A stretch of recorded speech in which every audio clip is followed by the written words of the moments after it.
Oh, it's close enough. Good morning or good evening, everyone. Let's pop out the chat. We have so much to cover today. There we go. Hello! Thanks, Winter Swede and Nicholas for stopping in. Tony, Kenneth, Dragon Lord, D&D WoW is with us. I have some extra special cool stuff from D&D WoW today. I'm just going to show you the colored shift dice here. This is the start color. I'll just hold it in my hand and change the color for you. What's up, Ruben? Shady Grim, Conrad, William, Fiona,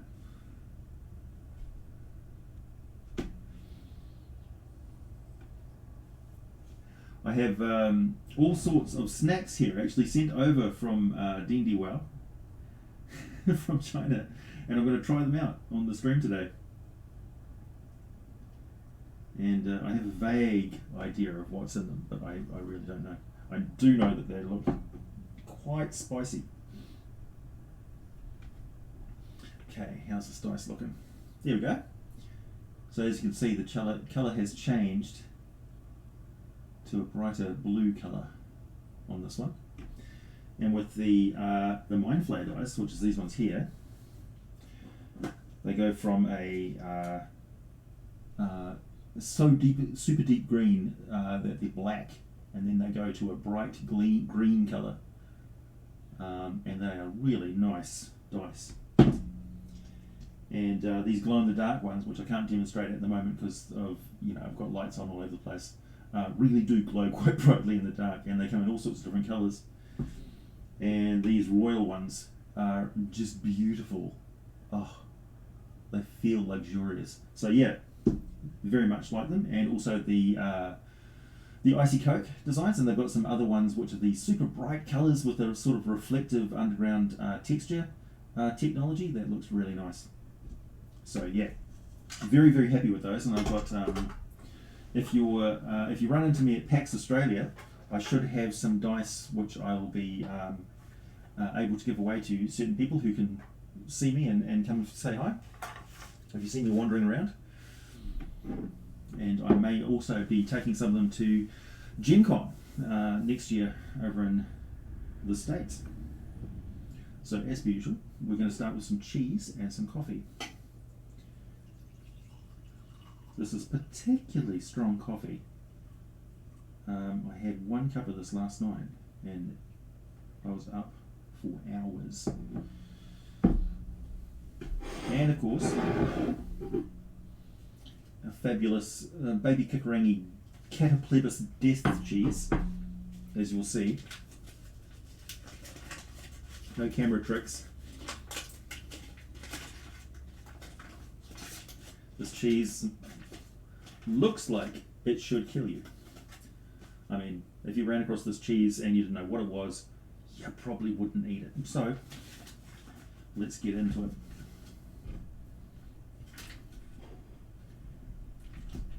I'm actually pretty happy to be back on the cheese for the live streams. No, this one's not particularly riddled with blue, actually. This might...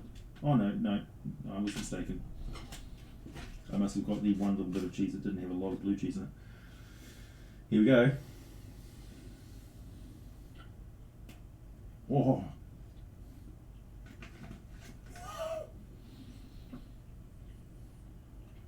Mmm.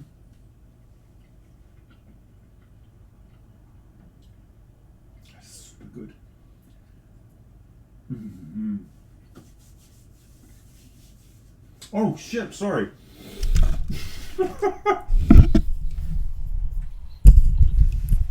I'm so terribly sorry. I forgot to move the mic around. I have it tucked around behind me in a little cubby hole. Terribly sorry, everybody. That's twice this week, which I've had audio troubles. First, it was live streaming that video, premiering that video, and the background music was extremely loud.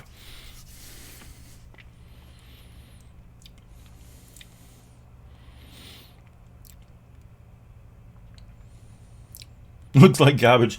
Well, it tastes amazing. To people who like blue cheese, if you don't like blue cheese, don't go anywhere near this. It will hurt you. I know, I'm so goofy. Hi. So I was talking about D&D WoW's dice just before, and the color shift dice and stuff. See, it's gone back to its original color now that it's cooled. So this goes from a deep purple to a bright blue. And they've got other ones which go from black to green and various others. Right, special treat. I have some snacks sent over from China. So thank you very much, Emily from D&D WoW. Much appreciated. We're going to open these up. I'm going to use the snack technology that she included, which I suspect may be because these are loaded with chili. We'll see. As you can see, they really just do fit my hands, you know. Quite tight. Alright. So, this looks like it's got a rooster on the front of it. It's got chilies on the cover. So I'm guessing this is going to be pretty damn hot. So we go. Okay. I'm going to spill them onto a plate here so you can see what I'm eating.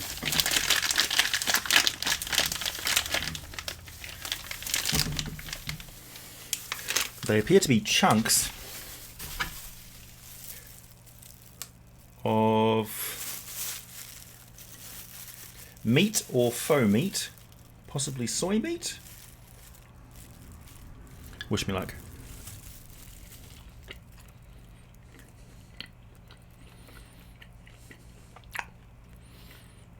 Okay, that's spicy.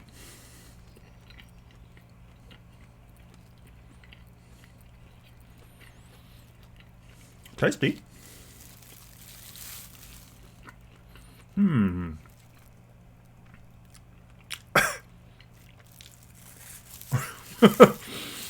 Howdy, South Oz Fishing.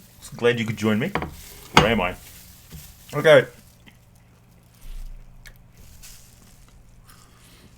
That is spicy.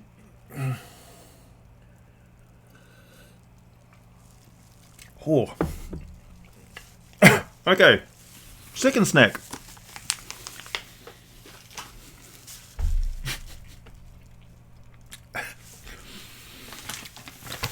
These are some sort of little breadstick things with a resealable pack.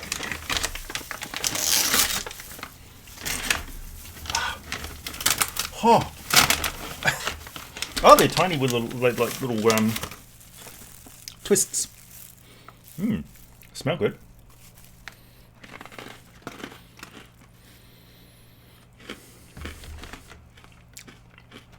With some cheese to cool off, that's a good idea. Oh, those are tasty. Possibly chicken flavour? I don't know. Oh. In 6 hours I'll regret it, yeah, probably. Alright. Yeah, definitely some cheese to cool off. Wow, my mouth is still on fire. We will get to D&D, I swear. No, I don't think they're prawn crackers.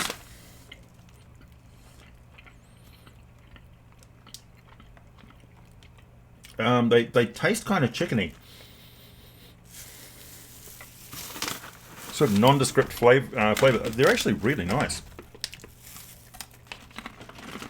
Really nice. I'm going to enjoy those. I've also got another one. Exactly the same product colour. Looks the same, but the packet is different. It looks very green. So maybe this is a veggie flavour. I don't know. It's exciting. Emily at D&D Wow went to enormous expense to get these over here. They're definitely very much greener.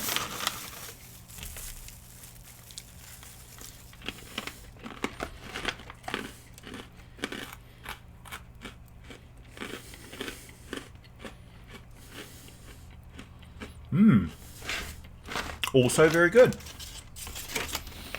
Alright. Last but not least, unfortunately a couple of items didn't make it through customs into New Zealand. Apparently there was some sort of sweet savoury pork snacks. Can't bring pork into New Zealand, unfortunately. Sorry, beef snacks. You can't bring beef into New Zealand. Alright. This looks so incredibly spicy that it looks like the spice is actually crawling off it, trying to go and kill something else. So, wish me luck.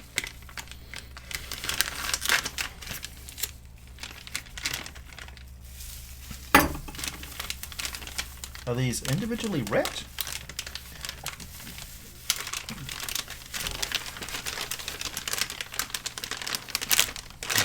It's very oily. Okay, so it's little bags inside a big bag. I don't want to really touch this with my bare hands.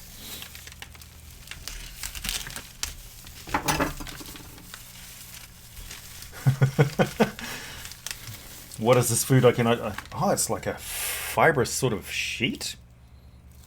Really? Okay. Well, I'm guessing this is some kind of a puff bean curd type thing.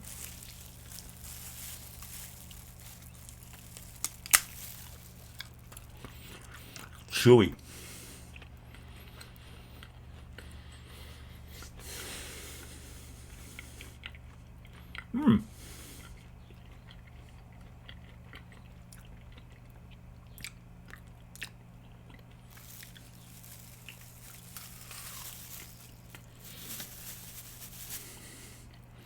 Not as spicy as the little sausage bits.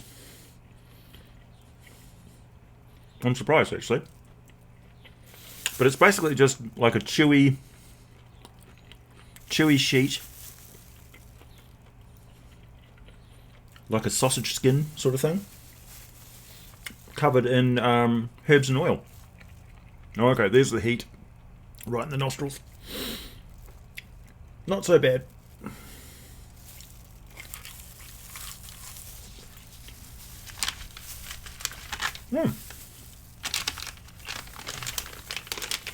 Very nice. Thank you, Emily. Very cool. So those snacks, courtesy of D&D Wow Dice. Be sure to go and get your 10% discount.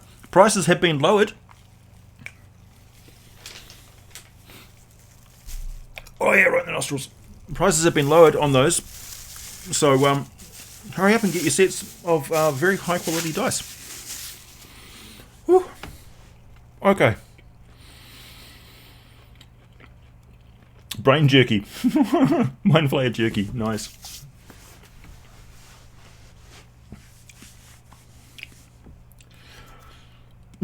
Eat raw sausage again to be a man. Yeah. Ah.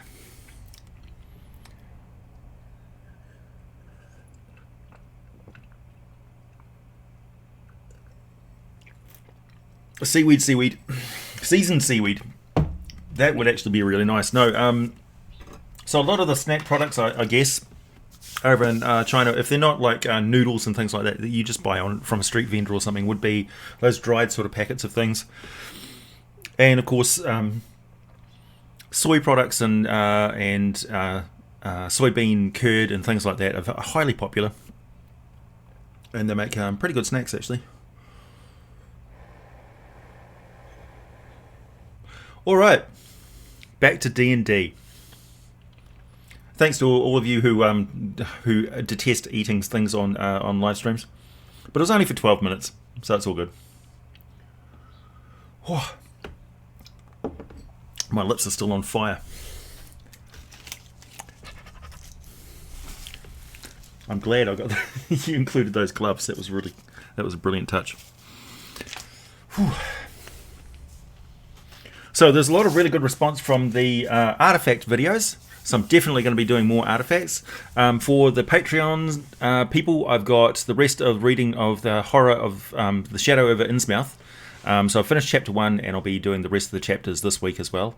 I'm also going to be doing some more Demon Lord videos. So I want to do a video on Dewey Blacks. I've had a request to do a video on Pazuzu, who's actually pretty important because that's one of the Demon Lords that you're most likely to meet if you are in Avernus.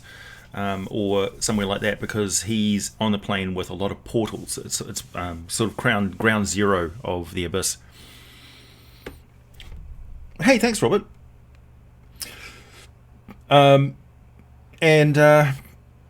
What else? I've got the Elven Cats and Dogs. So Elven Hounds and Elven Cats are getting a video as well, because that was requested by a patron.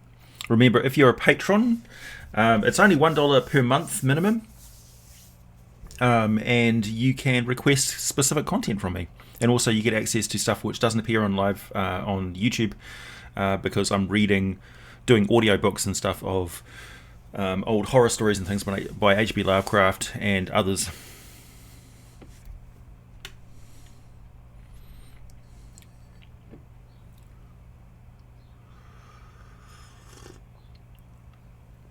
Demon jerky.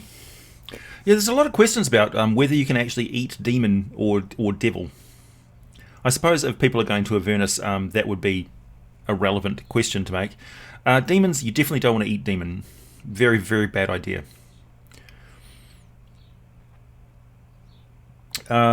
Devils, on the other hand, are basically corrupted celestial flesh. So you can, I imagine, eat devil if you really wanted to.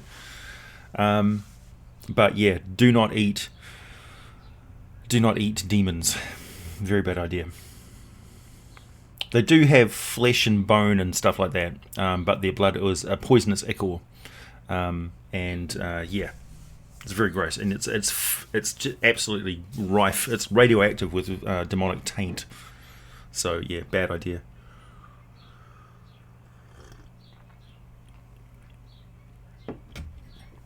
Ooh, you just blew $400 American on the legendary packs for D&D Beyond to give my players something really to really fear. AJ, I'm open to any terrible demons I may not know. Great. Yep, well, I've got many coming up for you. I have only just scratched the surface of my demon series of videos. Do not eat sentient beings. Yeah, it's a bad idea. And don't eat abyssal chicken. Well, I suppose you probably can eat abyssal chicken. I don't know. I mean, it's chicken, right? What could go wrong? Oh, you like the Hunan and Moonin shirt? Yes, I like this one too. Robert gave us a healthy reminder that this is in fact a monetized live stream. And I will eat to support, I need money to support my cheese habit.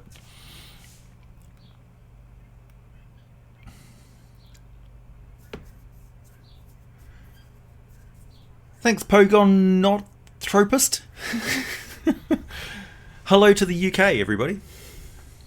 Hello to Sweden and the Scandinavian countries. Hello to America. Hello to Australia. And hello to the Kiwis. How would you pronounce the Elven Hound and the Elven Cat? Kochi? Would it be Kochi or Chochi? Choki? KFC would be so proud.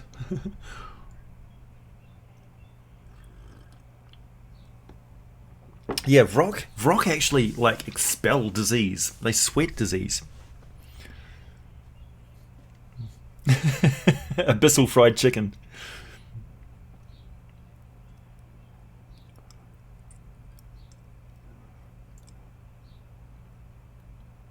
Oh, nice, Jesse. Thank you, Winter Swede, for Abyssal cheese. Yeah, I suppose it is Abyssal cheese. Cannot resist. Going to break my rule and eat cheese after the first 10 minutes. I'm a rebel. What can I say? Is there cheese in the Abyss? Technically, yes. because I know for a fact that some demons have mammary glands, or the equivalent. So where there is milk, there is cheese.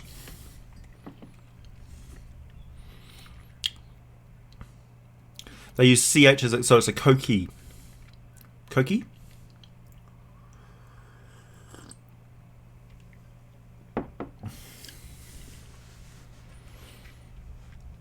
Yeah, the first time I saw saw that currency, I was like, 100! $10 is still great, though. Thank you very much. It's pronounced kushi. So she in Irish cat. Ah, I see. Okay. Kushi. As in kushi, kushi, kushi. What would demon cheese be like? I imagine is absolutely horrible. It'll be like eating a kind of slime. Marilith cheese, yeah.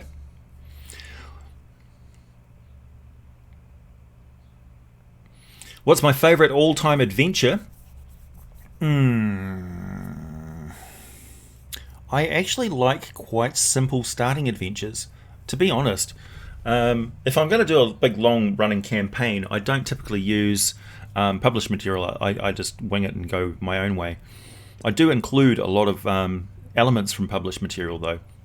So if I find something that I think is a good encounter area in a published adventure, I will weave that into my campaign and just drop it in when it's appropriate. But the simple ones like Lost Mine of Fendelver is actually really good. It's fantastic to have, like my friend Ian, for instance, he ran a series of games at a convention which were all along a theme of saving a city from some sort of disaster, and we had to piece together puzzles, go searching for specific items in the city, and it was really good. So each game was a little distinct unit as part of it was almost like a convention West Marches game, because every game built on the events that happened in the last game. So in the first game session, the Wizard Academy blew up, and every successive game session after that featured this smoke and weird magical effects that were happening because this magical academy was on fire. So it all happened over a short period of time, but stretched over 2 days, and it was really good. The Rod of Seven Parts campaign was interesting, Ian, but it wasn't the published campaign. That's what I'm saying. I took elements of that campaign, but you so quickly went off the rails with the published material, mainly because you just ignored a couple of important NPCs. So that is the problem with some of the older material. It's not really designed for modern players who seem to need a motivation to go into a dungeon. Back in the past, people didn't need any motivation to go into a dungeon. They had a character, it was an adventurer, they were looking for a dungeon to kick doors in and kill stuff and take their things. That was their entire motivation that they needed. A dungeon is there, we're going to go to it. So if you look at, for instance, the Haunted Halls of Eveningstar, there is really no campaign reason built into that whole adventure arc to go into the Haunted Halls of Eveningstar. It's just a dungeon which is nearby the town. So, yeah. And when I was running that campaign, that adventure module, I had to invent an entire subplot going on in the background involving Eveningstar. A couple of different subplots, actually, because I was running a campaign and I knew that it would extend past the exploration of the Haunted Hall of Eveningstar. Haunted Halls of Eveningstar is a great place. It's a good location to set adventures, but a lot of the elements in there, so for instance, running into Crandy, the Goblin Barmaid, was all me. That was quite different. So yeah, whatever adventure you're going to run, it's going to take on a life of its own. First thing you hear is, what would demon cheese taste like? Yeah, abyssal foods would be bad. So the abyss is trying to corrupt and destroy you. That's the entire point of the abyss. The abyss is a living entity, and it's evil, and it wants to destroy the universe. Hey Robert, thank you. I really want to know what you think about the Gloom Elves that have pledged themselves to Talona. I commented this on your video on Zugdmoy. Oh, sorry, I missed that comment. I'm not familiar with those. I'm going to have to look them up. You've caught me out there. I'm not familiar with the Servants of Taloma. to learn. In fact, I haven't done a video on a lot of the Forgotten Realms gods, so there's a lot of material for Forgotten Realms that I'm just not familiar with. Like, I'm very familiar with the stuff of research, but the reason why I make the videos is also to learn about D&D myself. So it's been a 5-year exploration of Dungeons & Dragons, and specifically the Forgotten Realms, and I've only scratched the surface of that too. So I haven't even gone down to the Shining South or the Lands of Fate. I haven't really delved deeply into Karatur or Mazdacar or any of these other locations.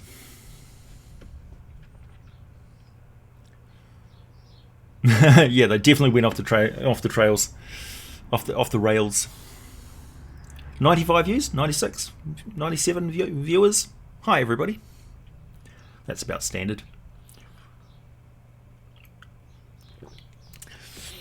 The Warhammer 40k crossover D&D game that we ran, which was like a little test case. I'd love to run that again, actually. That would be cool.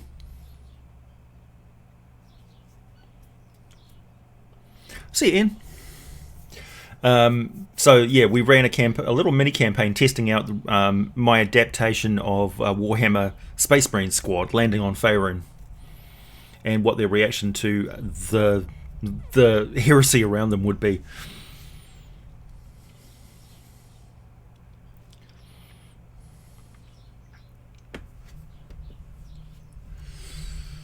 Roasted rot grub. Ugh.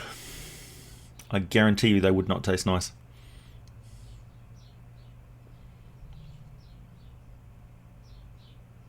Oh, it's your own creation, the Gloom Elves. Ah. I'm going to reread your question just to make sure.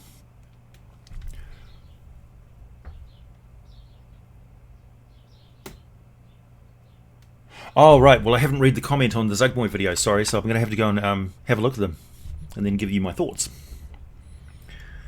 That raises a good point, actually. I quite welcome people posting all sorts of stuff on the comment section. It doesn't necessarily have to be like the comment section is.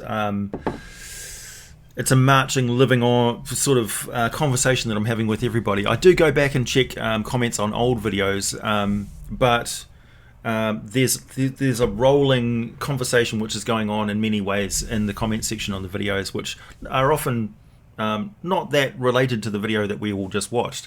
It may be a topic such as Piercer and Roper, for instance, being scripts and things that are being posted on there, and questions about D&D which aren't related to the subject matter of the video. I'm available for the week or so that video is up, and I'm reading those comments daily. So yeah, it's one of the best ways to have a conversation with me. Today I'm going to be streaming for 2 hours, which is also why I'm breaking my rule and eating cheese willy-nilly, because I'm in it for the long haul.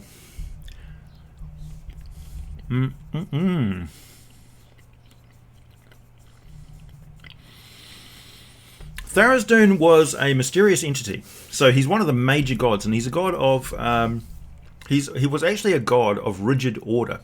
So here's the thing. From what I gather, the primordials were creating and destroying planets willy-nilly.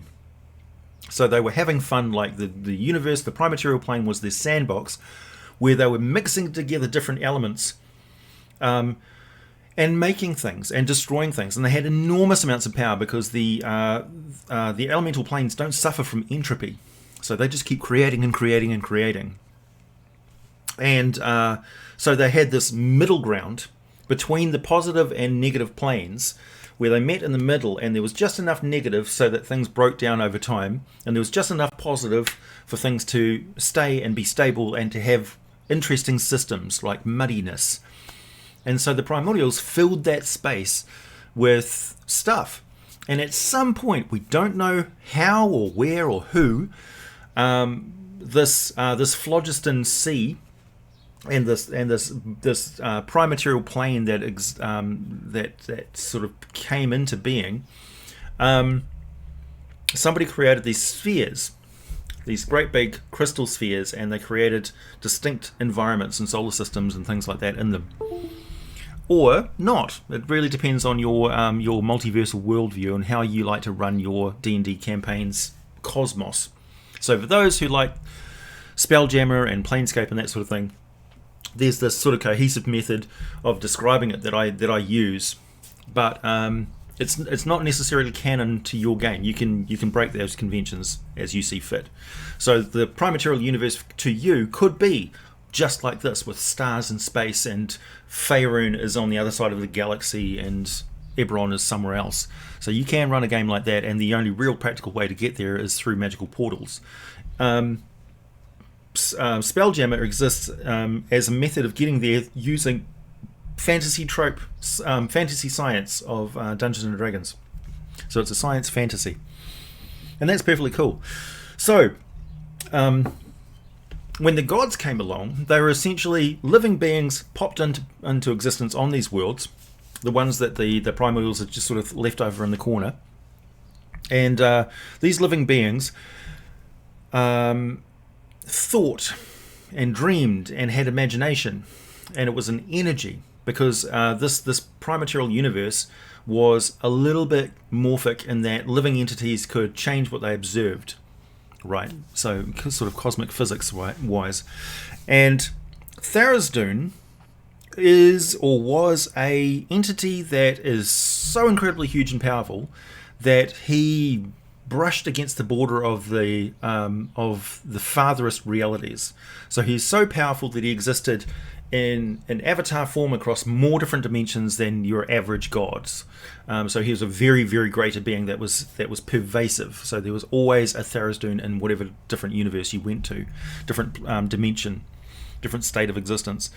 And he brushed up against the far realm, and it through that psychic energy of the far realm pervaded. So the mind thing became a part of that whole structure, that lattice of living beings, astral plane, outer planes, gods. So it's a chicken and egg scenario of what came first: Tharizdun introducing psychic energy into the universe, or living entities creating gods in the first place. Who knows? So we don't know. So at some point, Tharizdun went crazy, and something from the far realm reached through, pushed through the dimensional barriers where they were weak and crazy in the far realm, and pushed through this object of ultimate corruption and evil. So it was the core of destruction of another universe. It's ultimate evil. Pushed that through, it corrupted Tharizdun, and Tharizdun went, this universe is now broken. So he was an agent of fixing everything and fighting the primordials and making sure that all of the existing system stayed as it was. He was a being of ultimate stability, hardcore, lawful. Like, no, you don't change. No, you don't destroy the mortals. No, mortals do not become gods. So he created these firm barriers between different things. And then when he went crazy, it was because the universe, as far as he saw it, was now broken and needed to be remade completely from scratch. It had been before, it would be again. And the other gods went, no, we like the way things are. It's not completely broken. There is a chance. We can fix it. We can get rid of the demons. We'll sort it out. And Tharizdun went, no, I'm going to destroy everything. I'm going to reset the clock. And he created very powerful entities which patrolled the astral sea, and he has a pervasive effect on some of the weirdest life forms in the D&D multiverse. But the only way they could defeat Tharizdun and convince him that basically get him out of the picture, was to convince him that the trap that they built for him was actually the reality that he was remaking. So Tharizdun is trapped somewhere, perfectly fine and healthy, but convinced that the matrix that he's in is actually reality. If he ever finds out or figures out that what he's in is not real, is not the prime material universe, he is going to escape. And that would be very, very bad for everyone. So the cults that try and get Tharizdun back are nihilistic fates, nihilistic cults who don't understand that Tharizdun would actually remake the universe.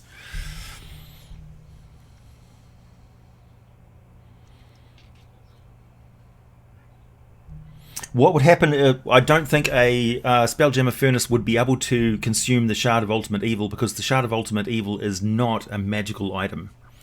It's not even an artifact. It's a force of the cosmos. It's a cosmic force. It's way beyond.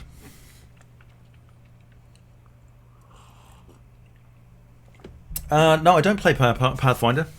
I just never have really needed to, because I played straight through 4th edition, 3.5 4th edition and into 5th edition. So I never deviated from D&D. There's been precious few opportunities for me to play Pathfinder as well, and now I'm curious about Pathfinder 2 though, so I might give that a go at some stage.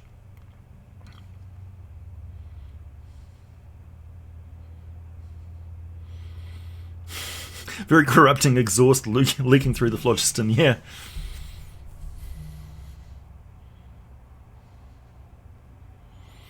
Therazin can command anything.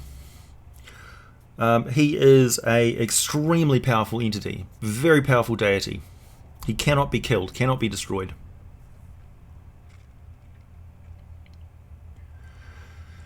Galactus, yeah. So Galactus is a perfect example of a primordial, or perhaps a rogue god that has decided to feed on mortals in a different way.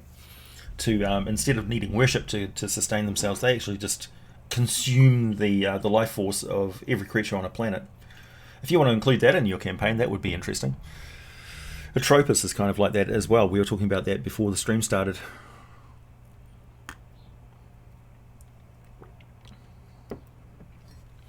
What if you put the shard into a bag of holding and then drop the bag of holding into another bag of holding? Well, essentially you would transport the shard and its contents into a random location in the astral sea or the plane of limbo. In which case, the gods would mobilize extremely quickly. Who is the most powerful god? The jury's out on that one. We don't really know.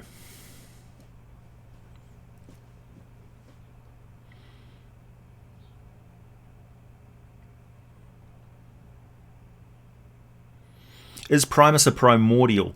He is a... I think he's a bit in between, really. Like he's the ultimate idea of lore. So if you think, for us it would be he's the Google AI, right? That's the aspect of Primus that we would project into the astral sea. So the Google AI would be a god of our modern world, and Primus is that god. It's a thinking machine, essentially. So the gods are both entities, and they're also just projections of what we believe they are. So and that's one of the things that I touched on in the Darrow video. That was a very important point, I think, that I need to stress again. The gods and their version of the creation of the universe is not necessarily true. It's a reflection of the faith of the people, the belief of the people that create the gods in the first place. And the gods alter reality to fit what their beliefs are. That's the whole premise of the fantasy environment. Gods change reality according to the beliefs of the people. So what the people believe becomes reality. That's magic. That's the divine magic in action. So it's a psychically active, morphic universe, but the mortals collectively, what they collectively believe is filtered through this god entity to change reality around them. It's very interesting. So you can have some very dystopian situations and also very idyllic situations as well. So if you've got a god that everybody believes controls the weather and keeps monsters at bay, then you have this idyllic location which is essentially self-supported by the psychic oomph of the people who live there, believing that an entity, which they've created largely, is doing that for them. And it is. On the other hand, gods also have egos.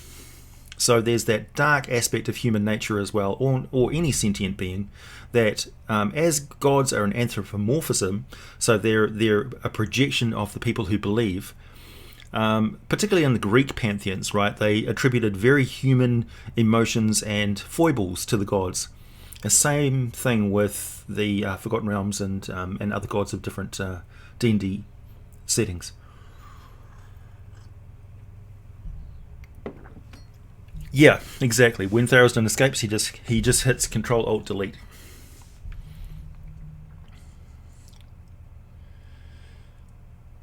I would love to go to GaryCon. Yep, that would definitely be on my bucket list. So next year, I'm going to go to Gen Con for the first time ever. It's a big trip for me from New Zealand. So, you know. And then the year after that, who knows? Who knows? We'll see how it goes. If the channel's still doing well, and I've got enough support, then hopefully I'll be able to manage another trip as well. But as you can imagine, it's a big drain on the resources.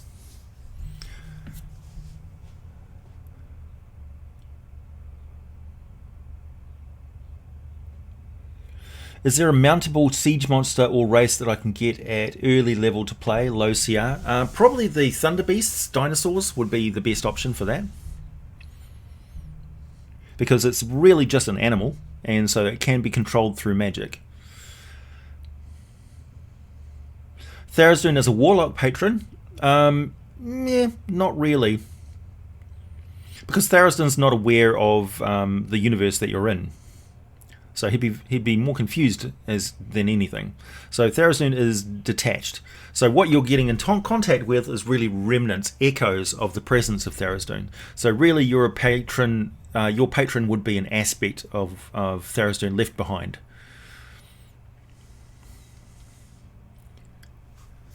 Primus is a god, but he's different from other gods. Is what I'm getting at.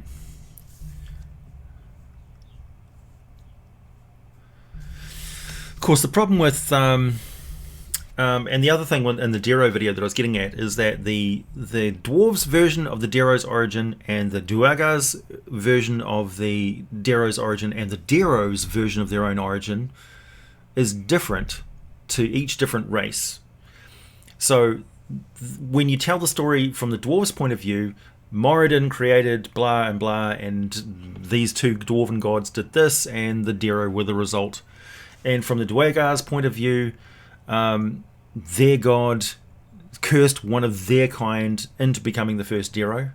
And from the Dero's point of view, they escaped from this and blah, blah, blah, and they were hard done by, and, you know.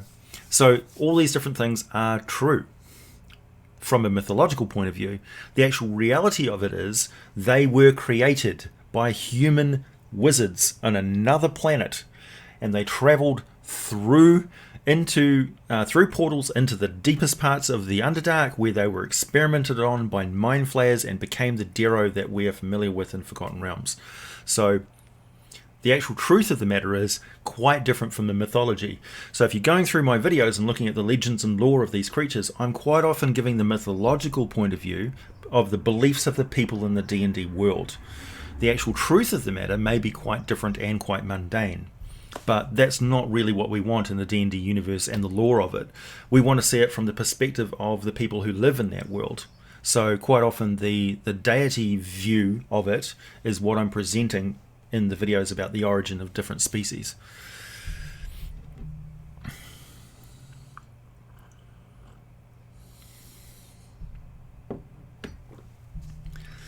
If a permanent portal to the elemental plane of fire was opened, would it tear apart the prime material plane since it's a realm of infinite destructive energy?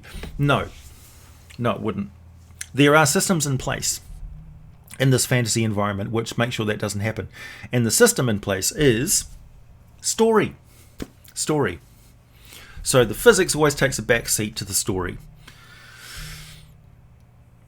Never lose sight of the fact that this is actually storytelling that we're doing. It's not an element. It's not a scientific exercise. So at some point in your debate about the reality of a situation, it's gonna hit the fourth wall of story and just shatter apart into a million little pieces and go, meh, magic. Because it's a story, it's a fairy tale. I mean, there is no magic. There's no demons, there's no succubi, there's no supernatural stuff. It's all story. It's all mythology based on the beliefs of people who did not understand the universe.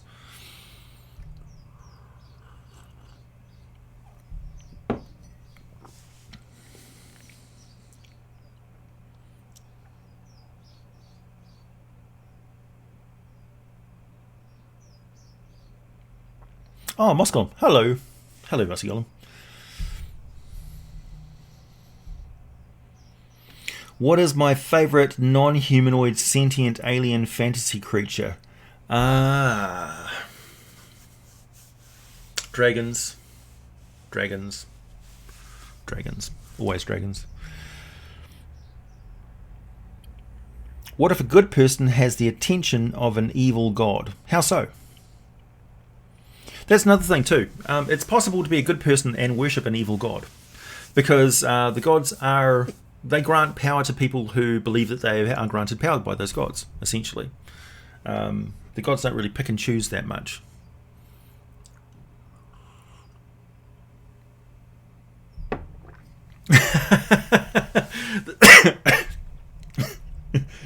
Can you imagine a Piercer and Roper movie? Oh, that'd be crazy. If I ever manage to get Piercer and Roper on Netflix, I'll be so happy. Make Paradise PD look like a cakewalk.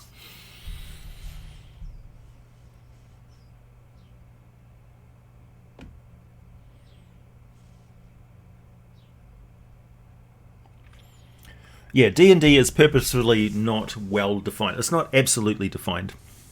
So a large part of what I'm doing in my videos, and I get quite a few objections about it as well, is that I piece together things that that are hinted at quite often.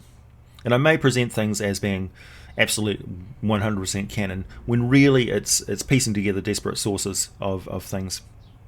That's quite often not clearly defined.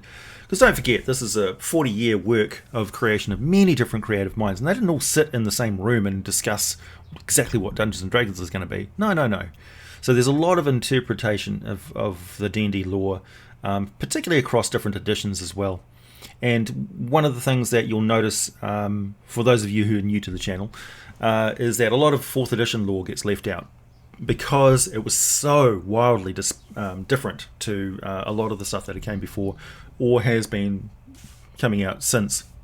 So yeah, it's unfortunate, because 4th edition had a lot of really good stuff in it. Unfortunately, we have to throw out the baby with the bathwater, so to speak, and chuck out a lot of that really good lore. So a lot of stuff, the Dawn War and things like that, is just not applicable in 5th edition.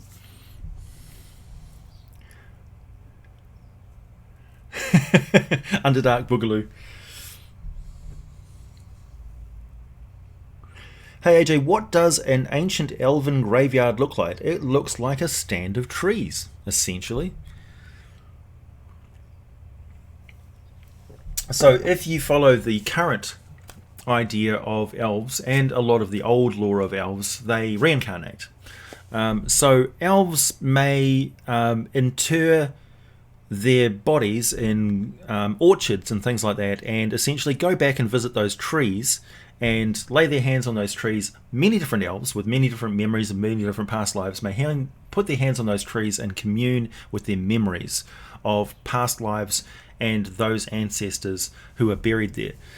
So for them, a living graveyard represents the ever-living spirit of the elves.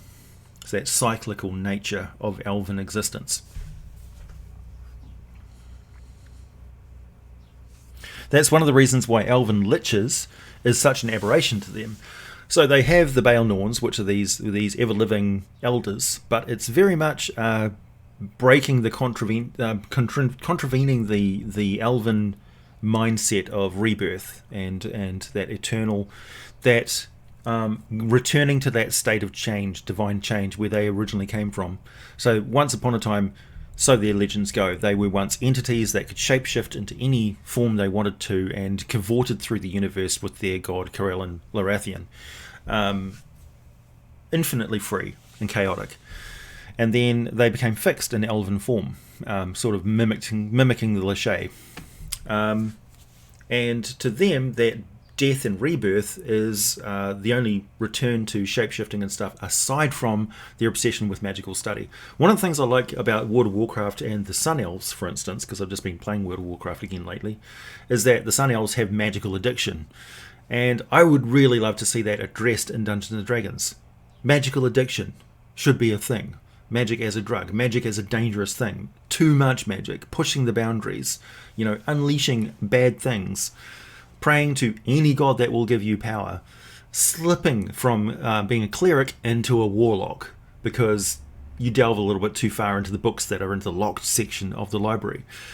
I love that. I love that idea of corruption through necessity. Like, we need power to fix the situation. Like, our current spells, our current progression, our current rituals and things, and our slow, like, orderly way of doing things is not going to stop that orc horde coming over the hill. We need people who will throw fireballs now, and we need a lot of them.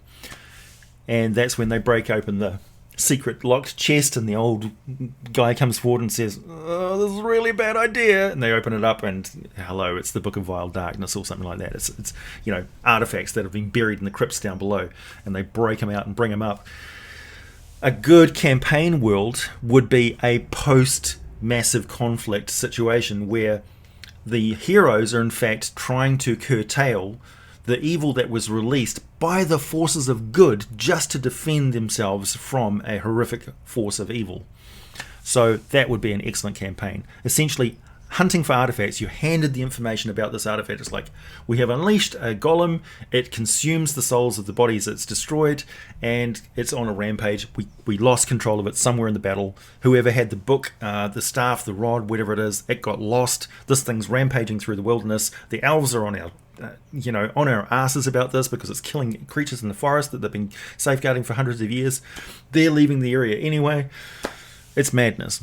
Please, we'll give you uber amounts of gold. So these adventurers then starting their career by hunting down artifacts, and they get more and more powerful, and as they gain resources, they become stronghold and organization builders, who then essentially train others to do this again, and then they become the custodians of these items that were released in the first place. What sort of political influence does that have? They could unleash merry hell at any time into the campaign world. You just don't know. So that's how you build a campaign. It's just like a simple premise, and then let the players just go for it. And then they're making up what happens in the world around them and make that world adapt to what those characters are doing.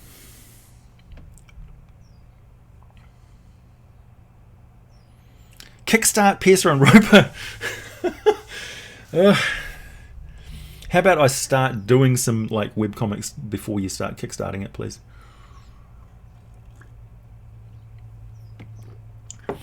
I don't generally look at the Unearthed Arcana stuff until it's somewhere official, because it's essentially just a debate going on, yeah. There's other channels which do look into those sort of things, class builds and things like that. So you should definitely go and check those out.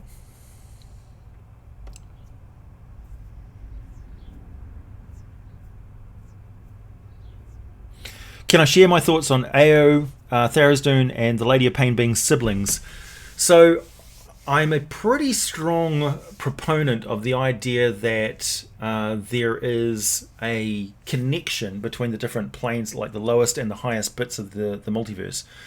And it may be that it passes through limbo, and like we know that at the top of the very apex of Celestia there is a portal that goes outside of the multiverse, and we know that at the very lowest part of Nessus and the Nine Hells there is a portal that goes to anywhere within the Prime Material universe, or anywhere within that multiverse. So there's like an in spot, there's an in portal that goes anywhere within this closed system, and there's a go out portal at the very most orderly good apex of. So it's almost like it's a big vast melting pot of things that can happen, and then they percolate up, and the very best thing, the most capable, responsible, powerful entities pop out the top as potential new gods. And so the Lady of Pain, or Sigil, is a neutral ground where neither good nor evil holds sway, neither law nor chaos holds sway. It's the neutral ground. It's the middle zone, and it's a place of portals that go anywhere within the multiverse. So yeah, I like that idea.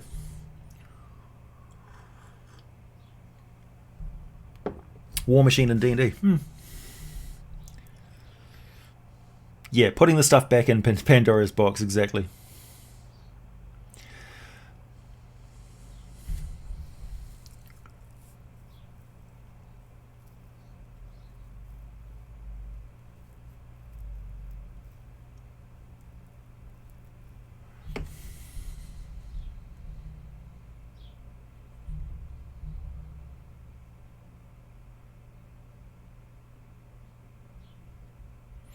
So if you went into this forest library of souls and found a tree with its memories gone, that soul has reincarnated into a new elf birth. No, I wouldn't say anything so literal as that.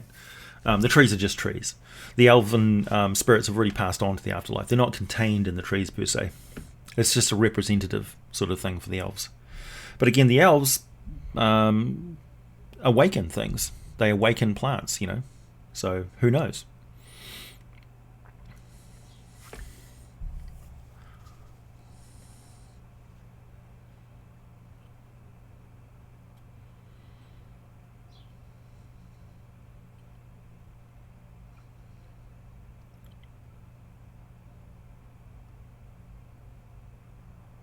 You guys talking about some historical figure. Dragon mech.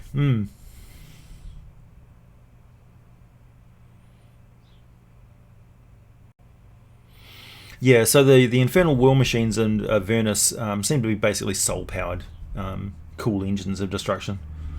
So essentially hot rods, infernal hot rods. I like that idea.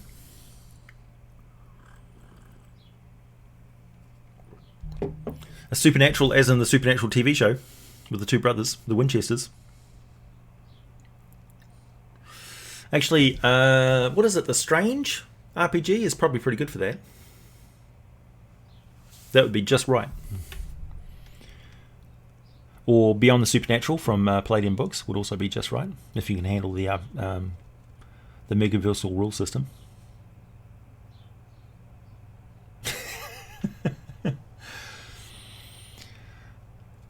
Would I give up making monster videos to compose Piercer and Roper cartoons all day?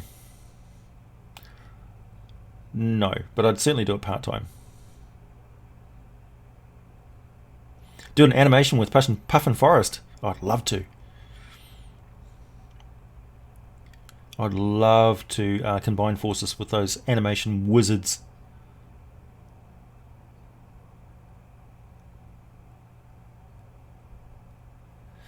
If a bunch of elves get killed in a tragic way, will there be ghosts or will they be reincarnated? So banshees are elven ghosts. So we definitely know that elven spirits can be trapped in the ethereal borderlands between the mortal and reincarnation. We definitely know that elves can go on to their own afterlife, so they don't have to reincarnate. In fact, the elves managed to break the world of Toril by trying to bring their afterlife closer to the mortal plane, because they wanted their cake and to eat it too. And they killed millions of people. Sorry, William, you can probably correct me if I'm wrong there.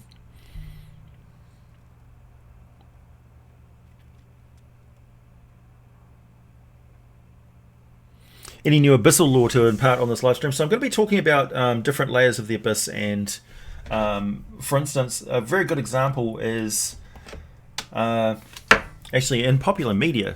You could say that Thra in the Dark Crystal is on its way to becoming a layer of the Abyss. It's almost like the Skeksis, who are from outside of that world, are a demonic force which is corrupting the world. So what's playing out on Thra in the Dark Crystal series on Netflix is very much the fall of a world to abyssal corruption. It doesn't have to be a traditional sort of corruption. So these worlds can actually fall to dark forces and then just become part of the Abyss. We're going on to the second hour of the live stream, so I'm eating some more cheese. The first sundering, yeah. Such a nice way to say it. Oh, the sundering. Not like the elven apocalypse.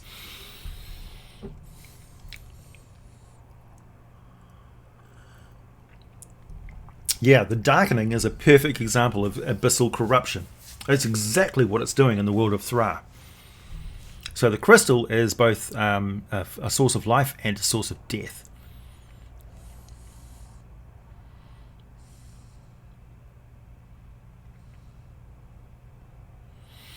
Corrupted the I'm also a little bit on the fence about the elven reincarnation thing, because it really does conflict heavily with a lot of D&D lore. Like, why would the elves have an afterlife? Why would the elves have a happy hunting grounds in another plane of existence if they get reincarnated all the time? It's almost like they're trying to reintroduce the idea of the diva from 4th edition. These constantly reincarnating beings, right? Right? Elves are not diva, Jeremy Crawford. Keep your diva as diva. They've got a history with the Mulhorandi Empire. The Mulan. And it's frustrating because I know damn well he's read up on this material. I know damn well he's very familiar with Forgotten Realms lore and stuff. But he has this agenda, the social agenda, this gender agenda, and it's definitely filtered its way into the Elven lore. It was very, very clear in the Mordenkainen's Tome of Foes. And we're not saying it's wrong, we're just saying it should be optional. It should be an option to play your characters that way. There are definitely butch, manly elves.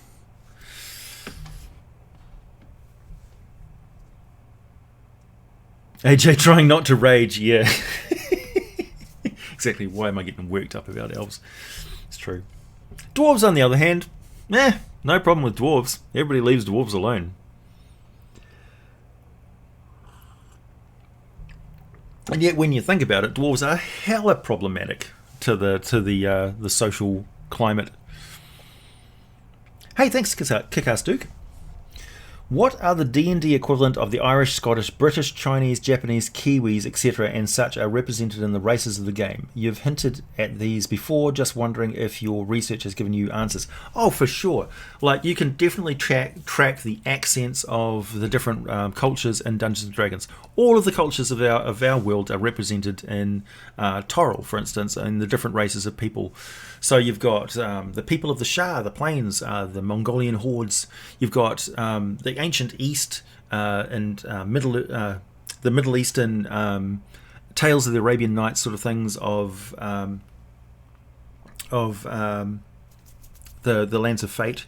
You've got Karatur is all of the shogunates and ancient China and all that sort of thing, and it's a major part of the campaign world. Actually, if you go over there, it's this huge big place, equally as large as Faerun.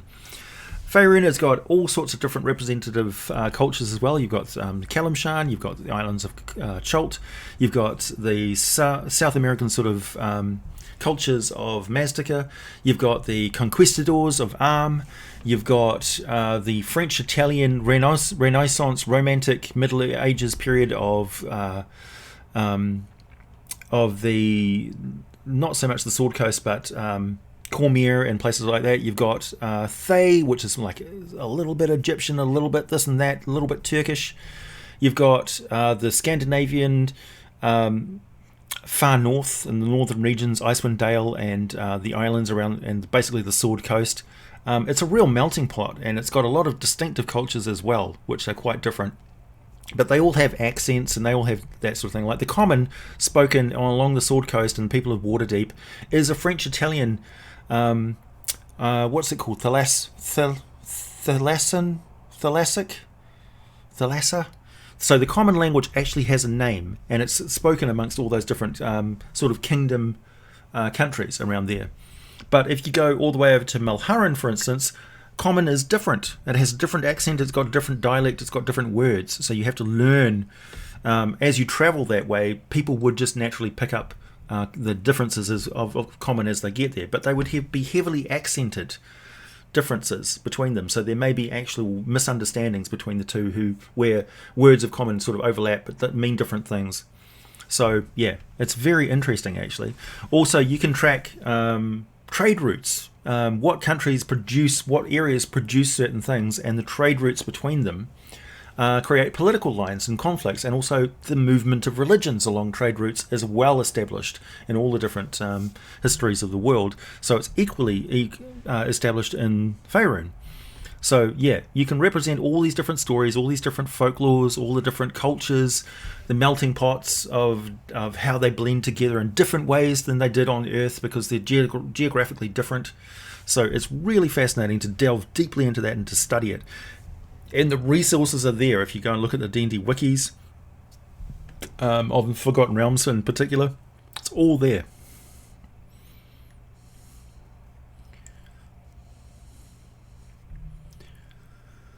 Thalassin, thank you.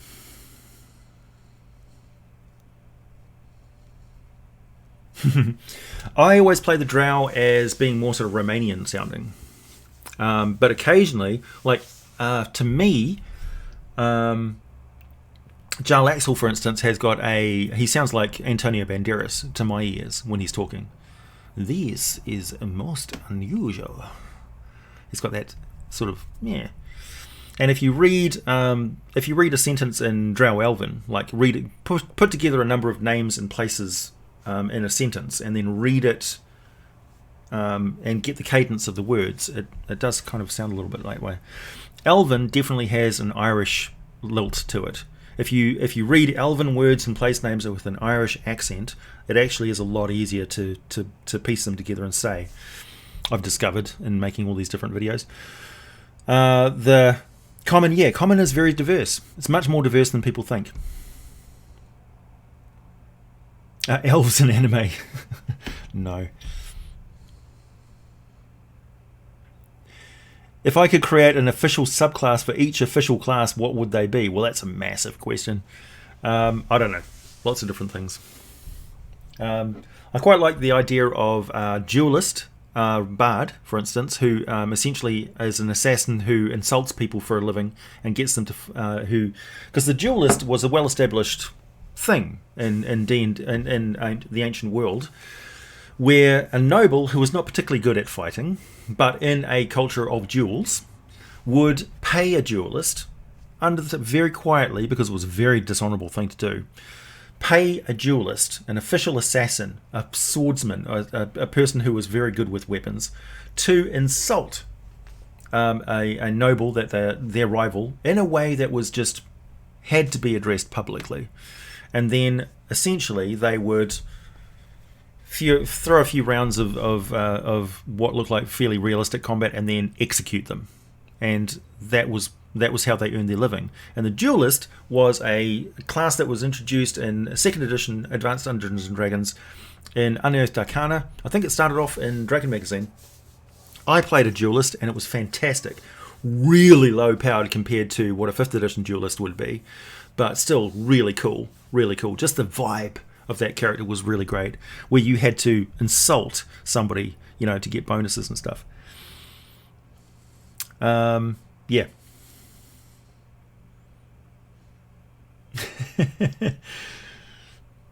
Veldrav Lolth Srisrakal Sin. See, I can't even do it. I'm so terrible at these words.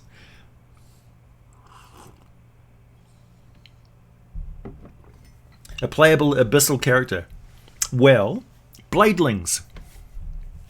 Man, I should definitely do a video on Bladelings. Bladelings are one of the outer planar races. So they're natives to the plane of Artron.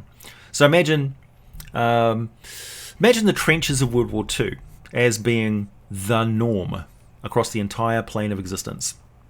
Not only that, but these trenches of World War II are they're so well established that you're digging trenches into former trenches, and the dust and debris that's blowing across this landscape, you've got dunes of bones and old war equipment.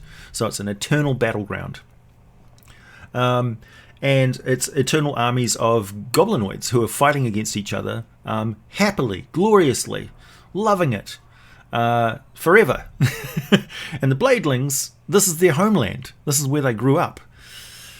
And they're these beings with this metal is pervaded in their bodies, and it's growing out as blades across their body. And they hire themselves out as mercenaries and travel around the Outer Planes multiverse as a player character race. The favourite accents to put in my game, all sorts of things, all sorts. Like I've got Crandy. Crandy the Goblin Barmaid is one of my favourites. And yeah, we've had all sorts of different things. I have Squirrel Folk, Ratatosk. Ratatoskar!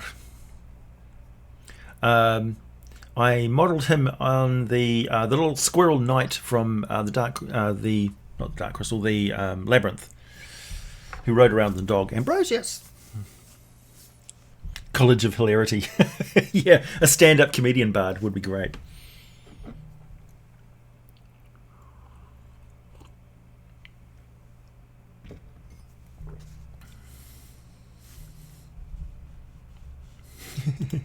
Yeah, exactly. A foul-mouthed dwarf bard assassin.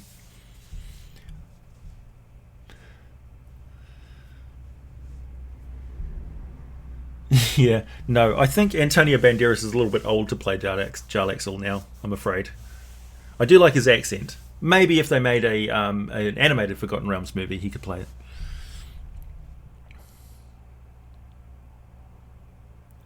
it. Charlie Sheen is the burnt-out warlock. World War II and World War One. Oh, there's trench warfare in both. Far more World War One, I suppose.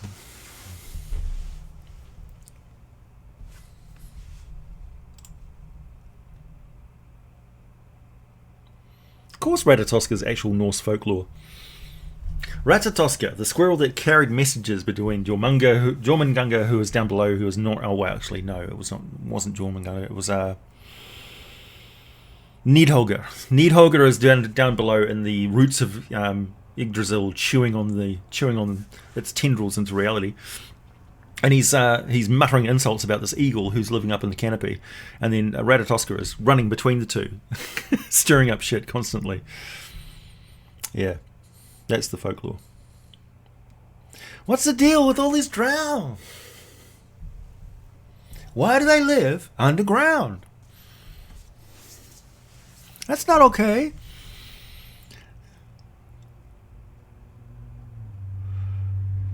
Darkness Given Hunger in his Duoblix video. I haven't done a Duoblix video yet. I'm going to do a Duoblix video. In 4th edition lore, Bladelings were made by Bane. Oh, interesting. Summarily ignored, but interesting.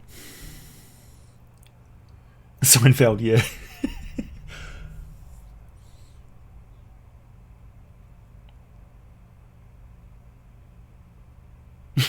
Charlie Sheen's patron is the god of winning. Tamora.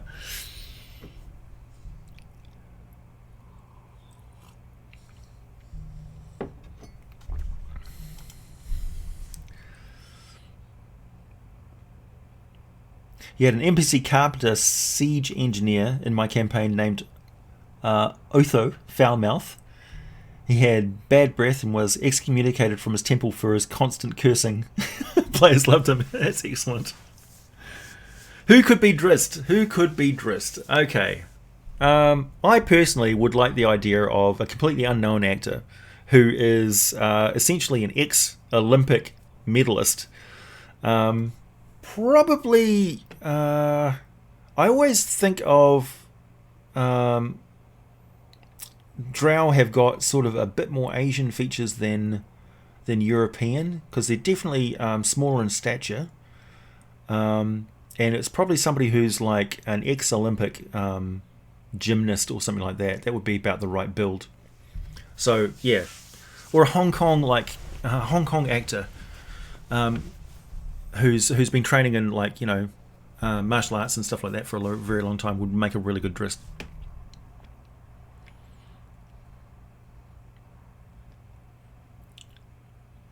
It's a Norse curse, right? Nidhogg. No, Nidhogger is a serpent. More cheese. To hell with the conventions. I'm eating cheese when I want. It's my channel. I do what I want.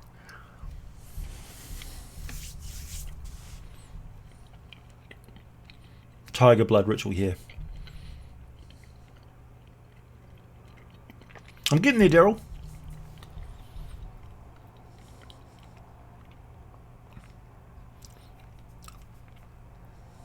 Well, I mean, being realistic, Caitlyn Jenner's not going to star in a D&D movie.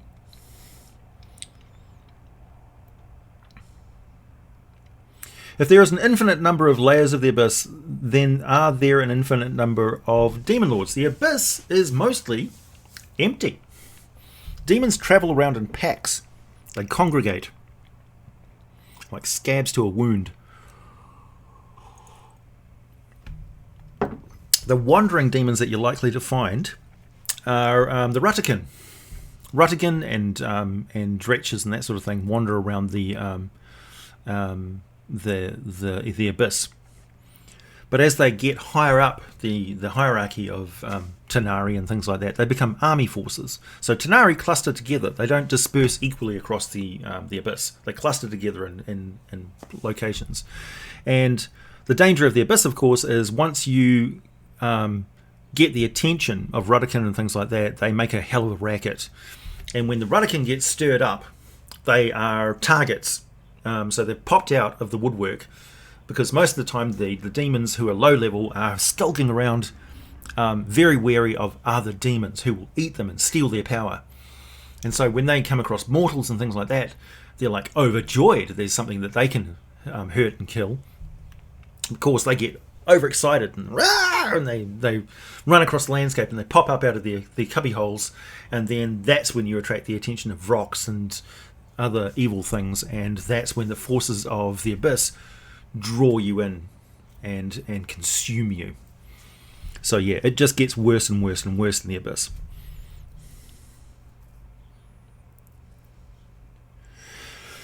I don't think that there's a celestial opposite to Yugoloths, but if there were, how would I use them? We had an interesting discussion in the homebrew section of... Hey, you're back again. Nice. We had an interesting discussion. William was the one who was spearheading this as well. And we came up with the idea of a Yugoloth tiefling variety called a Neoloth. So they're essentially... The Baneloths are the original creatures of Hades and those planes of existence. And they're incredibly evil beings. Incredibly evil. Just vile beings. And they got the Night Hags to transform them into the first Yugoloths, because they knew that as mercenary forces, they basically propagated evil and greed and hatred into the universe, because that's what they wanted to do. They wanted to cause as much trouble as possible. They're just spiteful and hateful. And so the Night Hags created the Yugoloths as a servant race that would be a controllable force of a mercenary force of evil, that they could use the true names of them in these big books and essentially hire out their services to either side, good or bad. And the Baneloths are sitting back going... Other Baneloths possibly would have taken another method of creating a different race of beings that could operate in different planes of existence. They would see mortals and go, you know what? If I could crossbreed if I could put my essence into a mortal race of the primaterial world, they could go wherever they wanted as well, and they wouldn't have to be controlled by anybody. So I could put them into the universe to sow their evil as my children, and they would create a tiefling race, Neoloths, who are essentially half Baneloths mortals, who are extremely nasty, very powerful, and are not tieflings. But they are tieflings in a way. So there are a variety of tieflings who are not abyssal and they're not infernal. They're Yugoloths. Cheesy boy! I'm so glad that so many people are managing to pop in and say hi.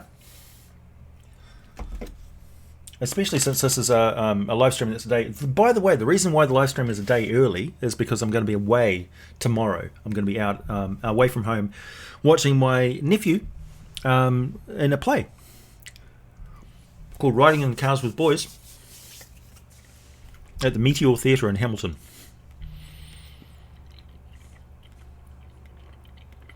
So, hi, Zach.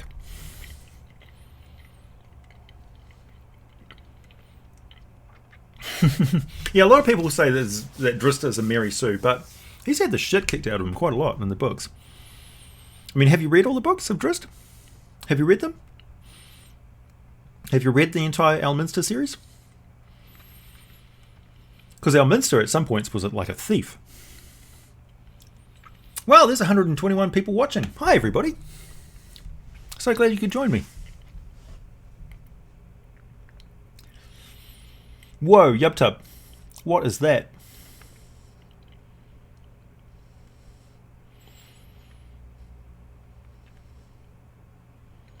Yes, the Abyss is made from prime-material worlds that the Abyss has corrupted and devoured. It's also made up of demi-planes and border zones. So if it's been cinched off from the elemental planes, for instance, then it can be swallowed up by the Abyss. The Abyss, of course, is going to try and swallow up everything. Thanks, Kikas Duke. You're being very generous today. Please give us your perfect alignment chart of individuals. We've all seen the memes and such, but who would you put in there? Say hi to Delicia, by the way. Hi, Delicia.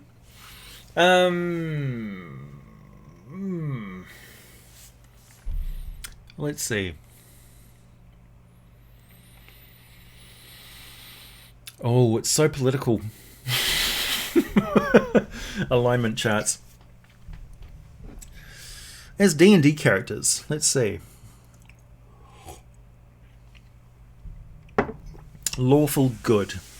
Well, Lawful good is really the Superman character, in a way. So, Superman, one of the things that really upset people about the latest Superman movie is that he killed his rival. And he did it for the best of reasons, but in the comic books, Superman would never have killed him. Never. So a lot of people, when that happened, just went, ugh, what? Like, no, that's not Superman. Superman doesn't kill people. And a lot of people were very upset about that. I was like, ooh, I probably wouldn't have gone that way. You know, there's other things that Superman could have done. Like, his I-beam is going across. I've got hold of his head. Put your hand over his eyes. Because your I-beam can't burn through your hand. You know, there's other ways they could have gone with it. But they definitely wanted to break the trope of Superman being the gooder than good guy. So, Superman, lawful good.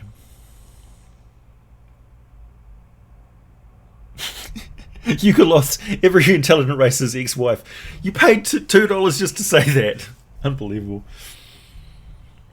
I see all these ex-wife comments. I never see any ex-husbands comments. Come on, ladies. Step up.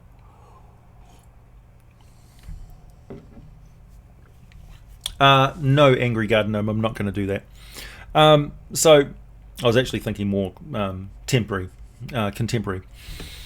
Chaotic evil characters, well, you've got the Joker, right? The Joker is the ultimate agent of chaos. So he's killing people because, like, he challenges Batman to kill him, essentially, because he says, like, the only way you're going to stop me is to kill me, but you can't kill me, so I'm unbeatable.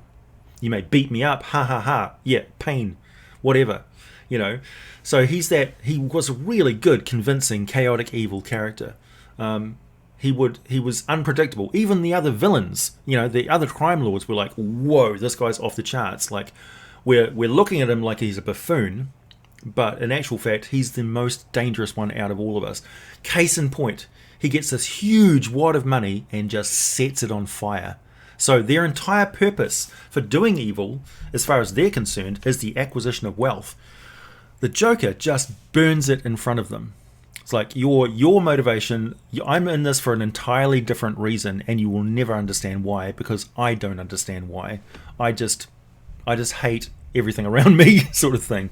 So the Joker of Batman is chaotic evil.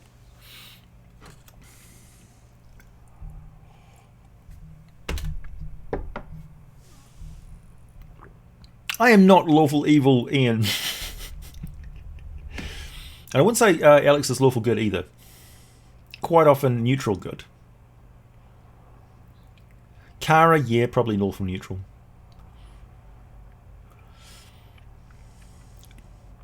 lawful evil. I'm actually more chaotic good, believe it or not.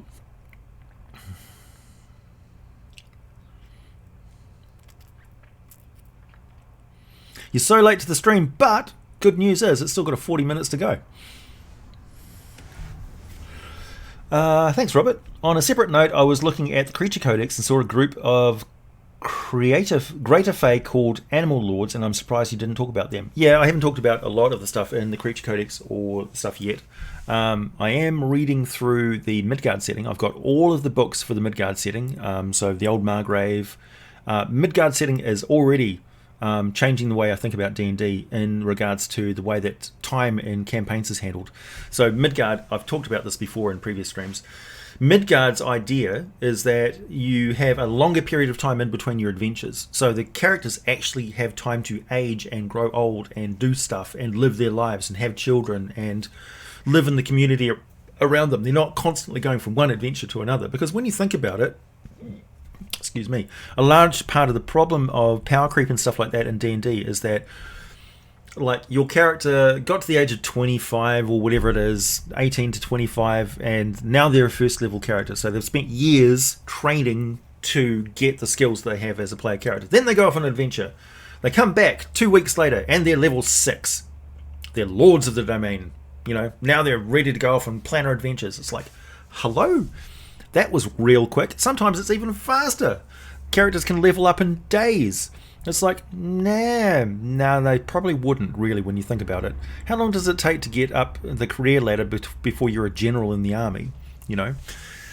So this career progression of D&D is one of the problems that power creep has not addressed in 4th edition. A lot of other things in 4th edition, in 5th edition has really fixed power creep.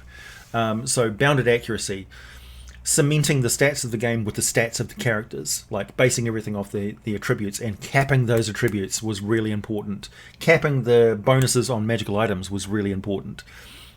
Making low-level characters more relevant to high-level play by basically just grouping them together is really important. Having things within the bounds of like being able to hit things, like nothing's really completely untouchable in D&D. Like if you're a very low-level character, you can take down a Tarrasque as long as there's enough of you and you figure out what you're doing. So yeah, there is that there. I think a lot of the Demon Lords and stuff have been nerfed too much in D&D. For example, in the videos on Dublex and Zugdemoy and things like that, I'll talk about them as being aspects of the actual demon. The actual Demon Lords should be really high, like CR 34, 35, 40 sort of thing, like really, really powerful.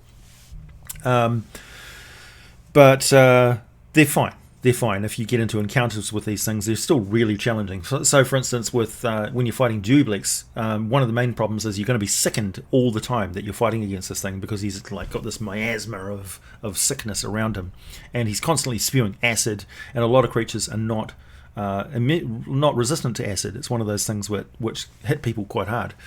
On the other hand, with enough sufficient radiant attacks, you can take down Dublex because you cut his ability to regenerate, which is really pivotal in a fight against Dublex. But I'll be talking about that in a future video, don't worry about it.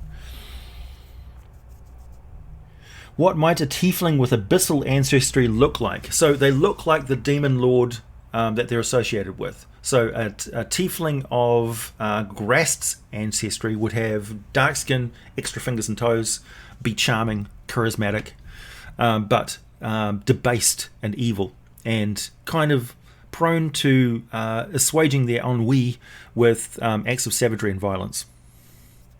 So they would convince people to do horrible things for their amusement, you know.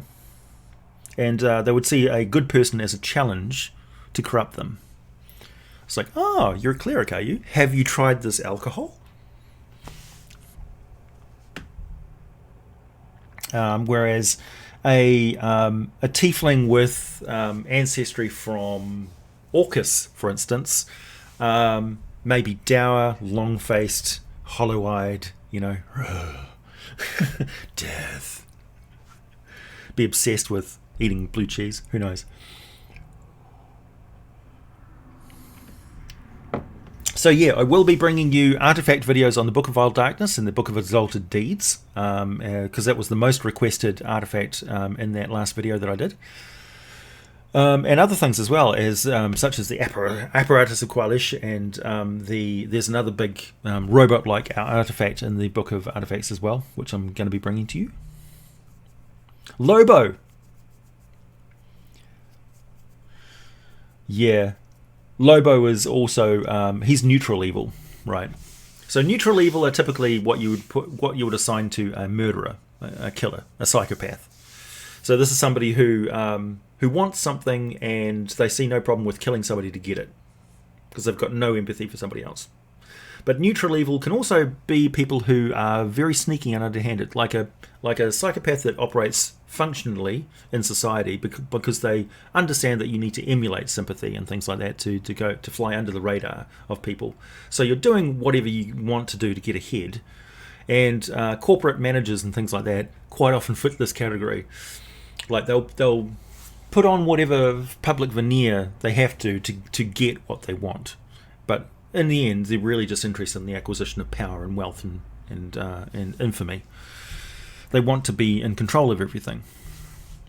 So neutral evil characters can quite often be city officials, actual bishops of major clergies and things like that in D&D may be neutral evil, you know.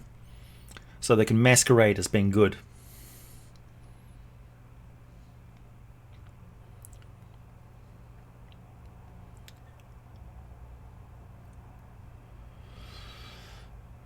Are you Persephone? Are you asking about neutral creatures?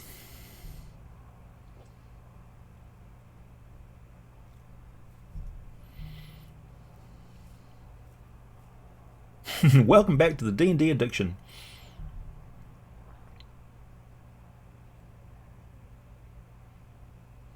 Yeah, Tanari are very different from each other. So Tanari are a created race, don't forget that. Tanari are an engineered demonic race. So they fit those forms because they were engineered to be those forms. Whereas other demons are completely random. When they come boiling out of the ground, they can be all sorts of different shapes. So the demons that we see represented in the books are fixed forms that are known and predictable. But it is perfectly fine to throw demons that are completely random, from just like randomly roll on some charts of arms, legs, powers, abilities, and create a unique conglomeration of different nastiness each time they encounter a demon.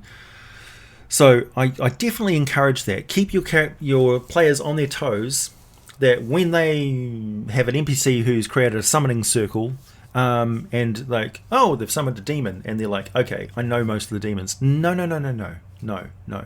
You know some demons. You know the most famous demons. You don't know all demons. No way. There's an infinite variety of demons. So definitely come up with weird and wild creations and spawn them out of that thing. Like, for instance, demons of Duiblex are completely different from demons of Orcus.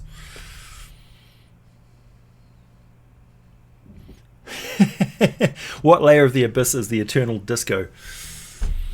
Let's say you had an elemental plane. Let's say you had a genie, a Dao, for instance, who was obsessed with crystal and reflections and things like that. Perhaps take one of the 4th edition creatures, which is these mirror entities. Yeah.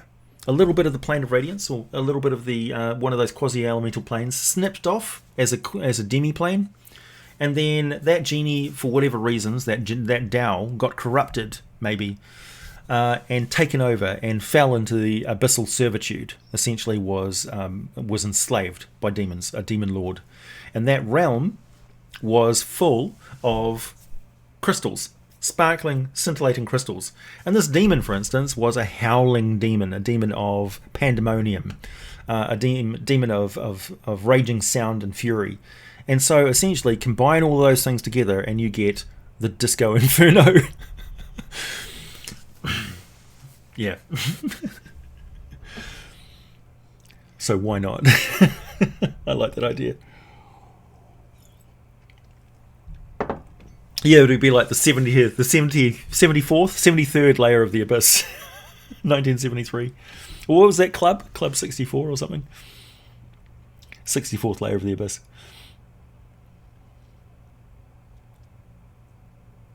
Yeah, total disregard for the lives of others would be neutral evil.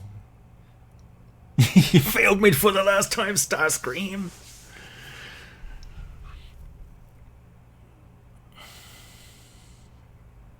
Exactly. Yeah, so Matt pointed out that AD&D First Edition Dungeon Master's Guide actually had a random table for making your own demons. For sure. There are plenty of resources that you can find online. Yeah, I've got one of the biggest random roll. Like, you would not believe how huge the resource for making random creatures is that I have. Studio 666.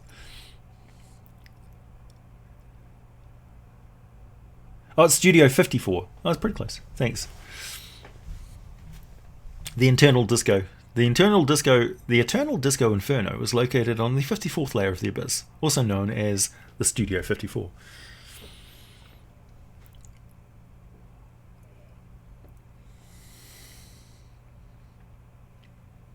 There's a wrestler named Disco Inferno. Jim Cornette hates him. Good to know.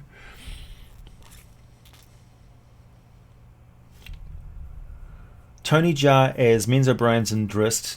Donnie Young as Surface World. Huh.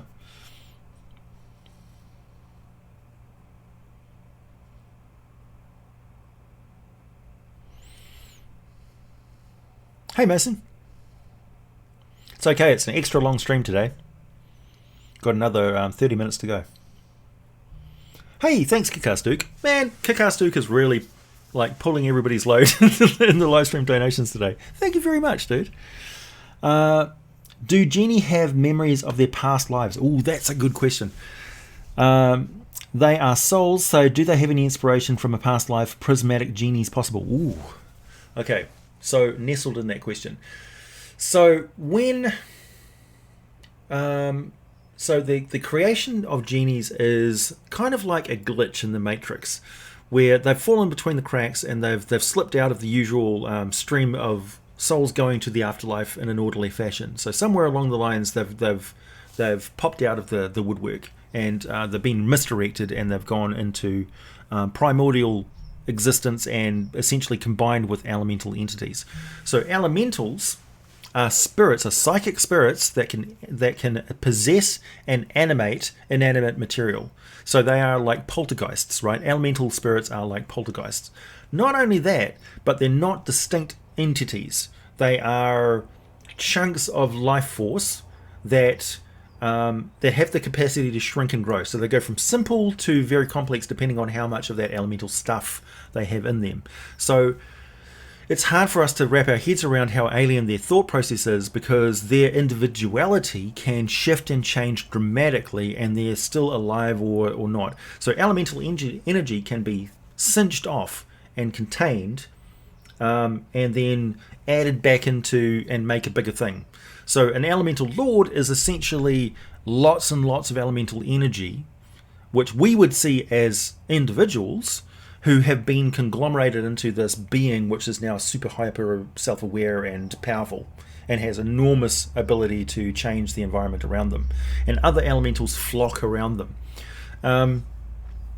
because they're drawing on that power as well, that locus of elemental energy. Because where the elemental lord goes, they can pull elemental power into that environment through sheer force of will. Some of that elemental power was actually awakened and given sentience and a personality and a distinct individual and an ego, and those are the elemental lords such as Zastam and those others, and they were created for a purpose, but they're quite aberrant compared to other elemental lords who can be shattered up into all these different elementals and then brought back together again, or broken up and made into different elementals again. The elemental lords don't necessarily want to disincorporate into different elemental entities. So imagine it's a big block of elemental energy cheese that can be split up and then brought back together again. They're like psychic Play-Doh that can move around and do things. So elemental power is different. Elemental life is different to that. And it's that ability to infiltrate into matter and energy and manipulate it as a psychic entity, so it becomes their body stuff. When you get a soul and you enter it into that kind of environment, it essentially adds the element of ego to that stuff. So it becomes an individual. That energy wakes up as an individual with a distinct bound set of I am. That's what a genie is. So do they have past memories of their past life? If they do, there's no evidence of that in the D&D lore that I've seen. So genies don't have past life memories of who they once were, and they have no personal connection. They don't want to think of themselves as being something that once was mortal. They think of themselves as, I am a genie. I'm a font of power, magical power.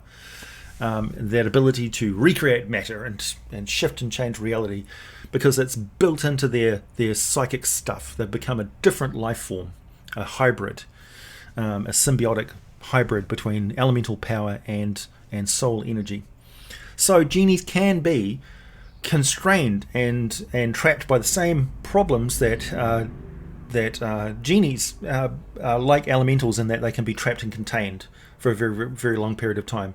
And that's a problem that they've faced for a very long period of time, as genies hate being enslaved and contained that way, because essentially they're immortal and they're elemental energy. They can gain elemental power, and they quite often accrue huge amounts of it, but they are limited in that they can't grow as a huge conglomeration of that energy like an elemental lord could.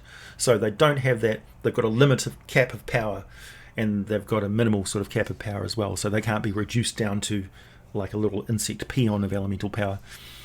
So yeah, it's a very interesting question.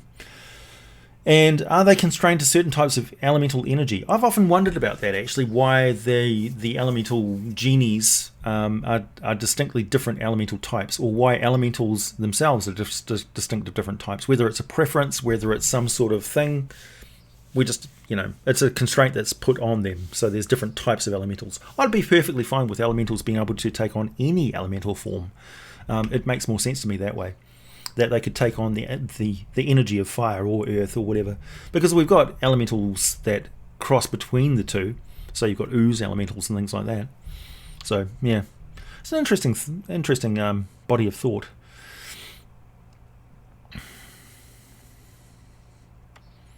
You're still talking about characters being different types of things, different alignments. I would think that certain demons who aren't generally spawned from soul lava or one of the Oberith likely could be descended from a corrupted entity of some sort. Yeah, for sure. So the original Oberith, when they left their original multiverse, they had to transform into psychic energy, and the transition of going from the original multiverse through the Far Realm and into the D&D multiverse was incredibly chaotic, and it destroyed their sense of self. So these were entities of ego and self that got stripped of all that they were, squidged together in a jumble, and the ones that survived the transition through the Far Realm and into the elemental chaos were quite often just points of awareness that were literally ripping memories and senses of identity from anywhere they could to maintain individuality, and they came out of it mad, crazy, tormented, twisted. And demons don't want to go back to that maelstrom, but they do every time you kill them, and they respawn in the abyss. So a large part of like that idea of you kill a demon and it goes back and it's banished from going anywhere for 100 years. It's not like, I've seen authors, particularly R.A. Salvatore, represent that as the demons are just trapped on the abyssal plane going, I can't go back for 100 years unless I can manipulate events to make it so that I can.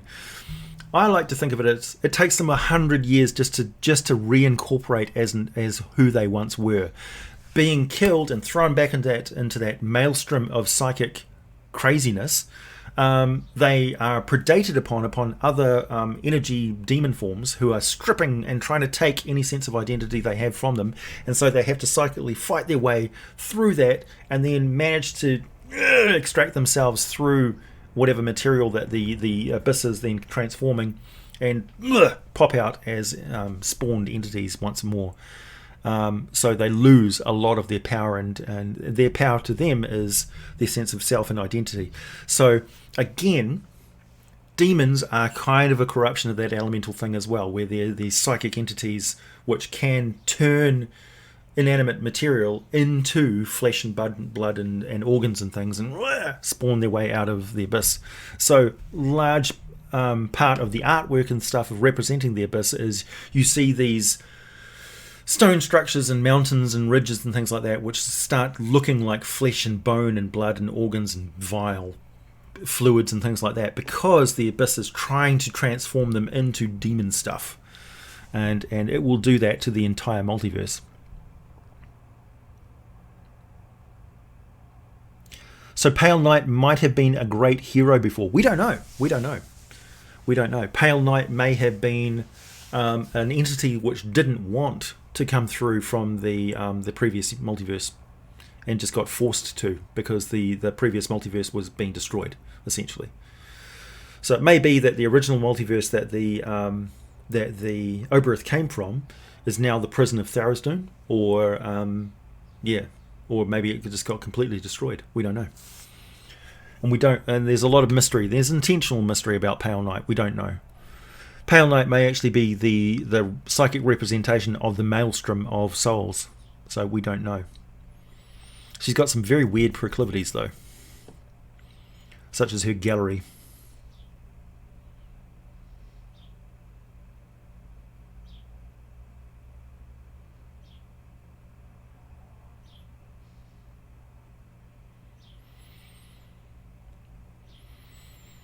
Ooh, Ian, are you giving spoilers for Critical Role? Bad form, old chum. Yeah, exactly. Yeah, we don't want to annoy the critters. Because we all know how reasonable the critters are. Don't threaten our baby!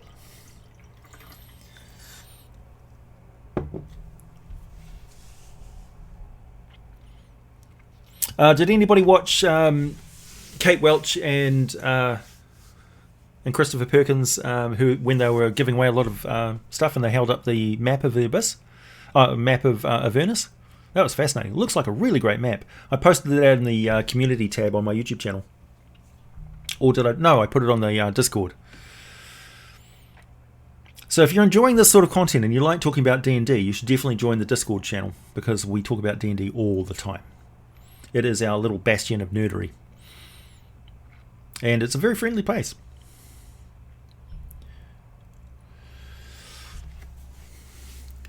Thanks for the donation, by the way, James Greenan.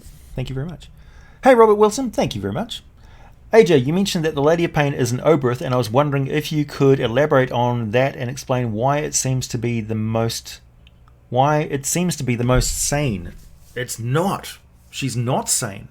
She's just the most inactive, stable, you could say. She's one of the oldest, so she's basically retired from whatever she does. But she's got a bone citadel, palace, right, which has a gallery of skeletons with souls trapped in them. Lots of them. It's like a TARDIS of macabre weirdness in there. And she is an entity that is so alien that she's covered in a veil, but if you are in her presence and you catch a glimpse of the real Pale Knight, you go insane, because you're looking at, I don't know what it is. I can't say anything that will drive you instantly insane, but you look at Pale Knight, and whatever she is a complete twisted inversion of reality that just blows apart every concept that you have of sanity. So yeah, Pale Knight is an extremely dangerous entity to be around.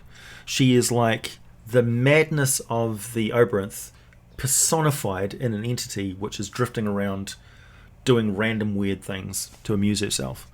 But she's not even an entity. She's not even an individual. She's a complete mystery. Don't feed the critters after midnight, yeah. What would happen if Tharizdun met Ao? Ao would be consumed. Essentially, Ao would be retooled by Tharizdun to do what Tharizdun wants Ao to do.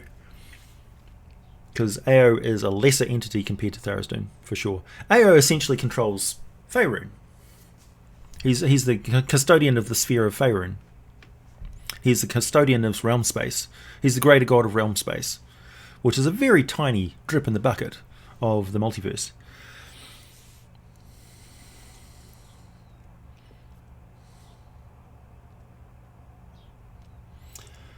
Where can we get info on commissioning episodes? Commissioning episodes?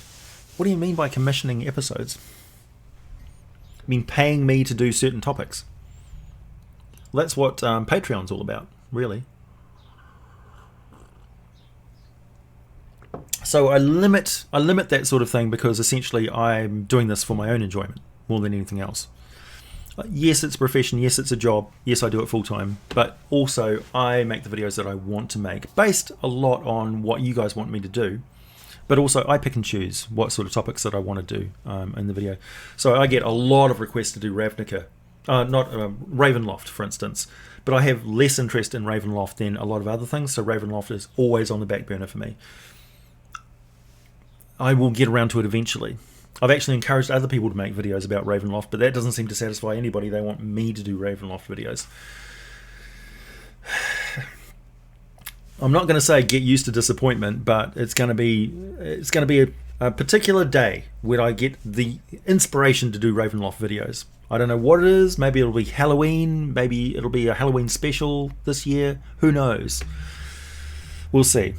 But nobody can force me to do Ravenloft videos. You can request until you're blue in the face for me to do Ravenloft videos. But it's up to me when I do Ravenloft videos. Same thing with anything, really. And quite often I will do strange and weird creatures just because I want to do a video on them, because I know nobody's heard of them. So like Spellweaver videos, or the Tacos, for instance. The Taco video. Quite random. Wasn't really related to anything else I was thinking about, but it's a cool little aquatic race that I thought needed to be included. You know, and that was also somebody's suggestion. The Fairlocks.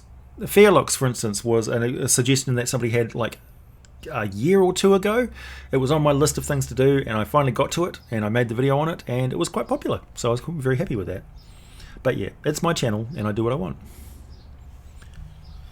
You pay me in astral diamonds. 10 astral diamonds. Your credits are no good here. Republic credits? AO is the janitor within the multiverse, yeah, just sweeping up.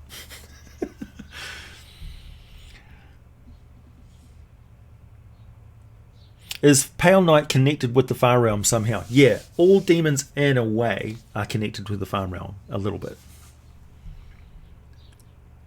Yeah, I really enjoyed the Taco video.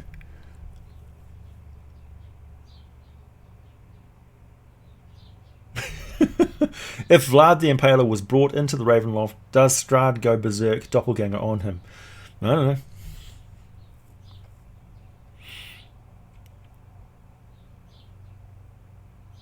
Stated in the Lady of Pain video that she's the divine anthropomorphic manifestation of pain throughout the multiverse. Well, you know when you're in so much agony that you just lash out and do whatever you can to get away from the pain? There's a level, like when you go into a hospital, for instance, and they ask you, what is your level of pain? If you can coherently answer them, then it's not 10. You understand? 10 is like, you're a crazy wild animal, I'm in so much pain, I will literally chew off somebody's arm. That's level of 10 pain. So somebody who's got phosphorus burning through their flesh, for instance, is in level 10 agony. If you've, like, you know, got a severe wound on your arm and it's throbbing, for instance, that's not 10. You know, that's manageable. If in a survival situation, you could actually help somebody else while that pain is going on. But level 10 agony is crazy agony. Crazy. You turn into an animal. So the lady of the Pale Knight sort of entity is that crazy level of just whatever. So she may be a manifestation of the Oberth's will to push through the far realm, to not be in the far realm, because they actually travelled from A to B in the far realm without getting distracted or whatever, and they managed to break through into the multiverse. So they actually managed to formulate a plan and survive transition through the far realm, and that takes an incredible sense of will, or determination, or purpose. Perhaps the Lady of Pain is something like that. Certainly, Obox Ob was the driving force for that. So he was the driving ego of the plan of the Oberth to break through into the multiverse and to turn it into their home. So yeah, that's why when the Queen of Chaos fought against Obox Ob, everybody, all of the the Oberth were completely shocked. It's like, what are you doing? Like, that was off the charts ego. It's like, oh no, I'm gonna throw everything in your faces. I'm gonna go against the plan that we all had of turning this universe into our home, and I'm gonna assert my own will and become the queen of everything. So incredible hubris.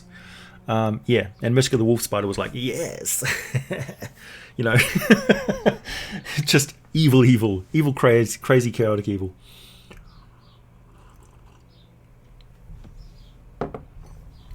So is the far realm a part of this reality, or is it part of the place beyond the portal in Mount Celestia? What's the associated graph for D&D Multiverse and beyond? So the idea is that for every action that you take in the multiverse, there are different dimensions where different results or different choices of those actions split off into different multiversal layers. So every moment of every day, it's splitting off into different realities. If you go back far enough in the Primaterial universe, step back to the Big Bang, it may have gone different ways. The laws of physics may be different. The separation between energy states may be different. The boiling point of water would be different. The difference between mind and flesh and whatever may be different. Gravity may be different. Weak or strong nuclear force may be different, or even non-existent. There may be different forces at play. So the far realm represents those conditions of dimensional states that are very far removed from the current reality. That's essentially what it means. The far realms are far away statistically, far away in physics, far away in the state of reality. So they're extremely dangerous, because when they interact with entities from the Primaterial universe, they may have differing laws of physics that are completely contradictory and very corruptive to the Primaterial universe. Quite often that's represented by psychic entities, and entities which can ignore laws of physics. So you have beings that can just drift through walls. Beholders, for instance, can fire eye rays willy-nilly, completely ignoring where all that energy comes from. You know, what do they eat? Like, they would have to eat enormous amounts of food in order to convert it into energy. Or is it magical, or what happens? Does it disrupt the weave? You know, surely a beholder that can fire out all these different elemental forces would have some sort of impact on the environment around them, but they don't. So they're far realm entities. They have different alien physiology. So I hope that answers your question. Well, no. See, I'm not saying that I'm not really defining what the Lady of Pain or Pale Knight are. I'm just throwing theories out at you. So don't lock down and think she's the navigator. She did this. She did that. We don't know. I'm just spitballing. Mishka is Starscream. Mishka is really horrible. So I'm going to do a video on Mishka the wolf spider and the spider fiends pretty soon. He's on my to-do list. You weren't expecting me to say Ao would lose to Tharizdun. Oh, hell yeah. Tharizdun is way more powerful than Ao. Tharizdun can go like this. Snap. The sphere of realm space is destroyed. So he's the level of power of... He's the sort of entity that I think may possibly have created spheres in the first place. He's extremely powerful.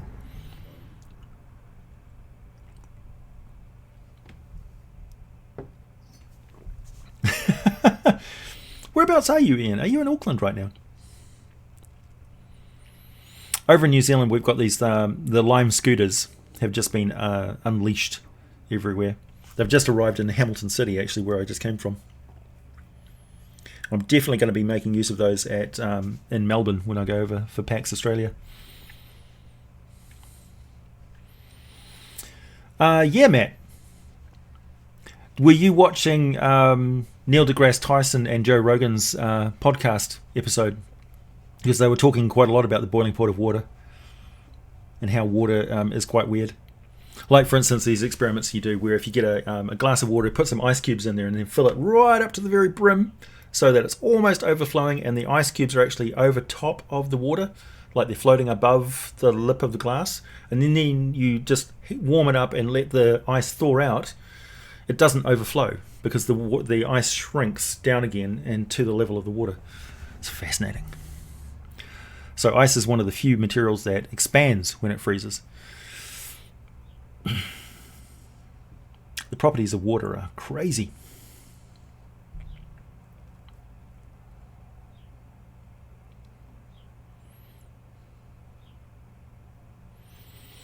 Well, we're on the final few minutes. Yeah, Lime scooters are in Hamilton. I'm definitely going to try that out. A pocket of normal in the far realm. Possible.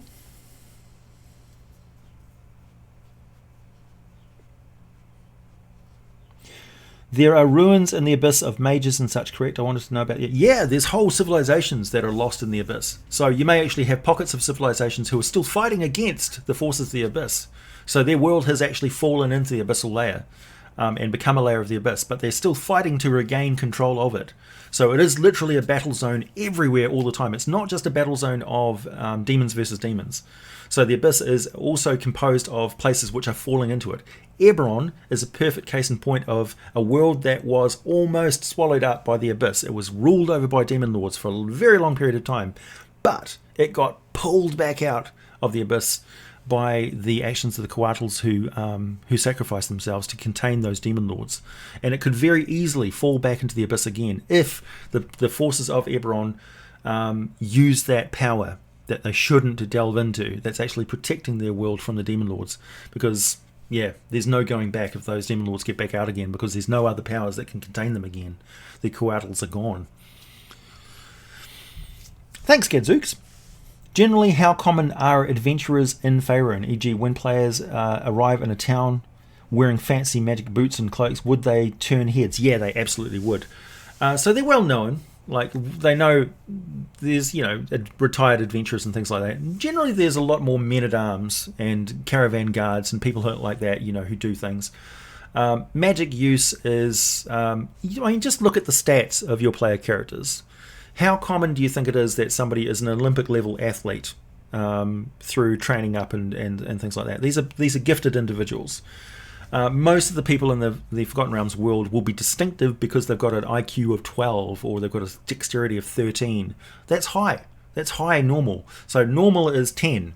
Baseline 10. That's individuals. So when I posted my stats, for instance, everybody was like, oh no, you're really mean on your stats. No, I'm not an adventurer. I would get quickly killed if I went up against like a beholder or something like that.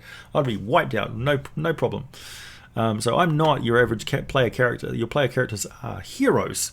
They're extremely talented individuals. You know these people when you see them. They're the Dave Chappelles of comedy. They're just like coming out of left field. They're the Eddie Murphys. They're like, whoa, this guy is magnanimous. He's got a charisma of 18. Yeah, so no. So they're not that common because the stats that they have are very uncommon. If you're running a campaign of characters that are distinctive because they've got a stat, like nobody's got stats higher than 12 or 13, for instance, you may be possibly lucky you've got a stat. Like, look at the standard array in Dungeons & Dragons. It doesn't go much higher than like a 16 or 18 or something like that, because there's that idea of if you had your primary stat is maxed out from the very beginning, then really the only progression you're going to have is taking feats instead of attribute bonuses as you level up. That wasn't really the purpose of having those. They actually wanted you to increase your stats as you carry on, because that really improves your entire character sheet. So yeah, they're not that common. They do turn heads, and a lot of people resent adventurers because adventurers stir up problems. Like, quite often the folklore says, yeah, we have this dungeon over here in the background. Yeah, occasionally we get, people go missing and things like that. But, it's okay. We don't go near that forest. Where do the adventurers go? Straight into that forest. What happens? They stir up all these monsters that come pouring out and possibly invade the town. That only has to happen once or twice. And all adventurers will be suspect in that region. In fact, the kingdom may put restrictions on going into places, fully armed and like magic use and things like that. What's that you've got there? Is that a spell book? Is that you're walking around with a spell book? Is that owned? Is that sanctioned by the local Wizards Academy? The Wizards Academy's like, I don't think so. You don't just walk around with spell knowledge. Like, where did you get that from? You need to pay your guild dues, Were you trained at this academy? Well, you're probably illegal. So these things may be things that you have to contend with, that the farmers and the townsfolk may not like you actually being there. They'll resent you and your wealth. So, yeah. Because don't forget, people without a lot of magical power and things like that quite often will turn to cults and evil and warlockery and using their money to pay people to kick the shit out of you, because there's a lot of people who will just take coin and do whatever they have to do to get it. People who've been raised on the mean streets put a lot of value in a gold coin. Case in point, if you ever read Patrick Rothfuss's book, The Name of the Wind and things like that, you'll see a character in Quoth where you'll really understand that somebody who's worked themselves up from the rock bottom, right? And a mercenary in D&D who doesn't have a lot of magical power and things like that, who every fight that they get into, they can't afford magical healing, so they may get injuries and stuff which will maim and cripple them. So fights for them are tooth and claw, and they're mercenary, and they work for coin, and they understand what poverty was really like, and they may have a very mercenary outlook on things. So they may be good, inherently good, but they may also be corrupted by coins and power, just like anybody else. So yeah, it's a very interesting question. What can phlogiston tainted by the power of the Fire Realm and Shadowfell do in the hands of a mad Netheril Archmage? Nothing. You can't transport phlogiston from outside of the spheres into the spheres. It just doesn't work. Doesn't happen. Can non-magic healers support high-level campaigns? Yeah, absolutely. Like, healing has a natural rate in Dungeons & Dragons. It's actually listed. You can figure out. When is PAX Australia? So it's in like 5 weeks, 6 weeks, something like that. It's about a month away. Something like that. Hey, no problem, Null Void. The money is flowing like money. So phlogiston's got its own restrictions. Can non-magic healers support high-level campaigns? Yeah, they can. So they can brew potions. So you don't have to be magical in order to brew a magical healing potion. So, an alchemist who just knows a lot about herbology and rare components and things like that can mix things together to make magical potions. They may not even know more than a cantrip to cast to start a fire. That's it. That's the sole magical knowledge they have. But they may be potent brewers of potions in alchemy. So yeah, for sure. All right, everybody. It's time for me to go. It's been a great 2 hours. I've finally recovered from the spiciness. I've got so many of those packets of food to get through too. I'm definitely going to be munching away on these. I'm going to be playing World of Warcraft today. If everybody wants to go over to the Frostmourne server, you may possibly run into me. I'm playing the Horde. And I've got a Shadow Priest called Adhera who's running around somewhere in the Horde lands. Tomorrow I'm going to be out of town. I'm going to be away from the computer. But I will be back at work on Monday. Producing more content from you. We've got more Demon Lords coming up. We've got more magical artifacts coming up. We've got a lot more weird and obscure monsters coming up. And of course, it's pumpkin spice season, so we've got a lot more Halloweeny fall stuff, monsters coming up as well. So eldritch horrors and that sort of thing, more sort of fairy tale nightmare before Christmas sort of stuff coming up for the Horde. And also, don't forget to go and check out D&D WoW Dice. It really is a good deal. I'm supporting these guys because they are producing really excellent quality dice. These things are fantastic, luxurious. They feel good. They roll great. And yeah, I'm very, very happy with them. Also, I am working quite closely with that company, and I am getting commissions on those sales as well. So your support of them supports me directly. And I am working very closely with them on their product development and stuff as well. So the prismatic dice sets that you see, that's my design. So yeah, the multi, like, remember when I asked you in the community tab about the spectrum of dice and what color dice set? That's them. That's them. So they actually produce those dice for me. So yeah, thank you very much. Have a great weekend, and I'll catch you again next weekend for another live stream.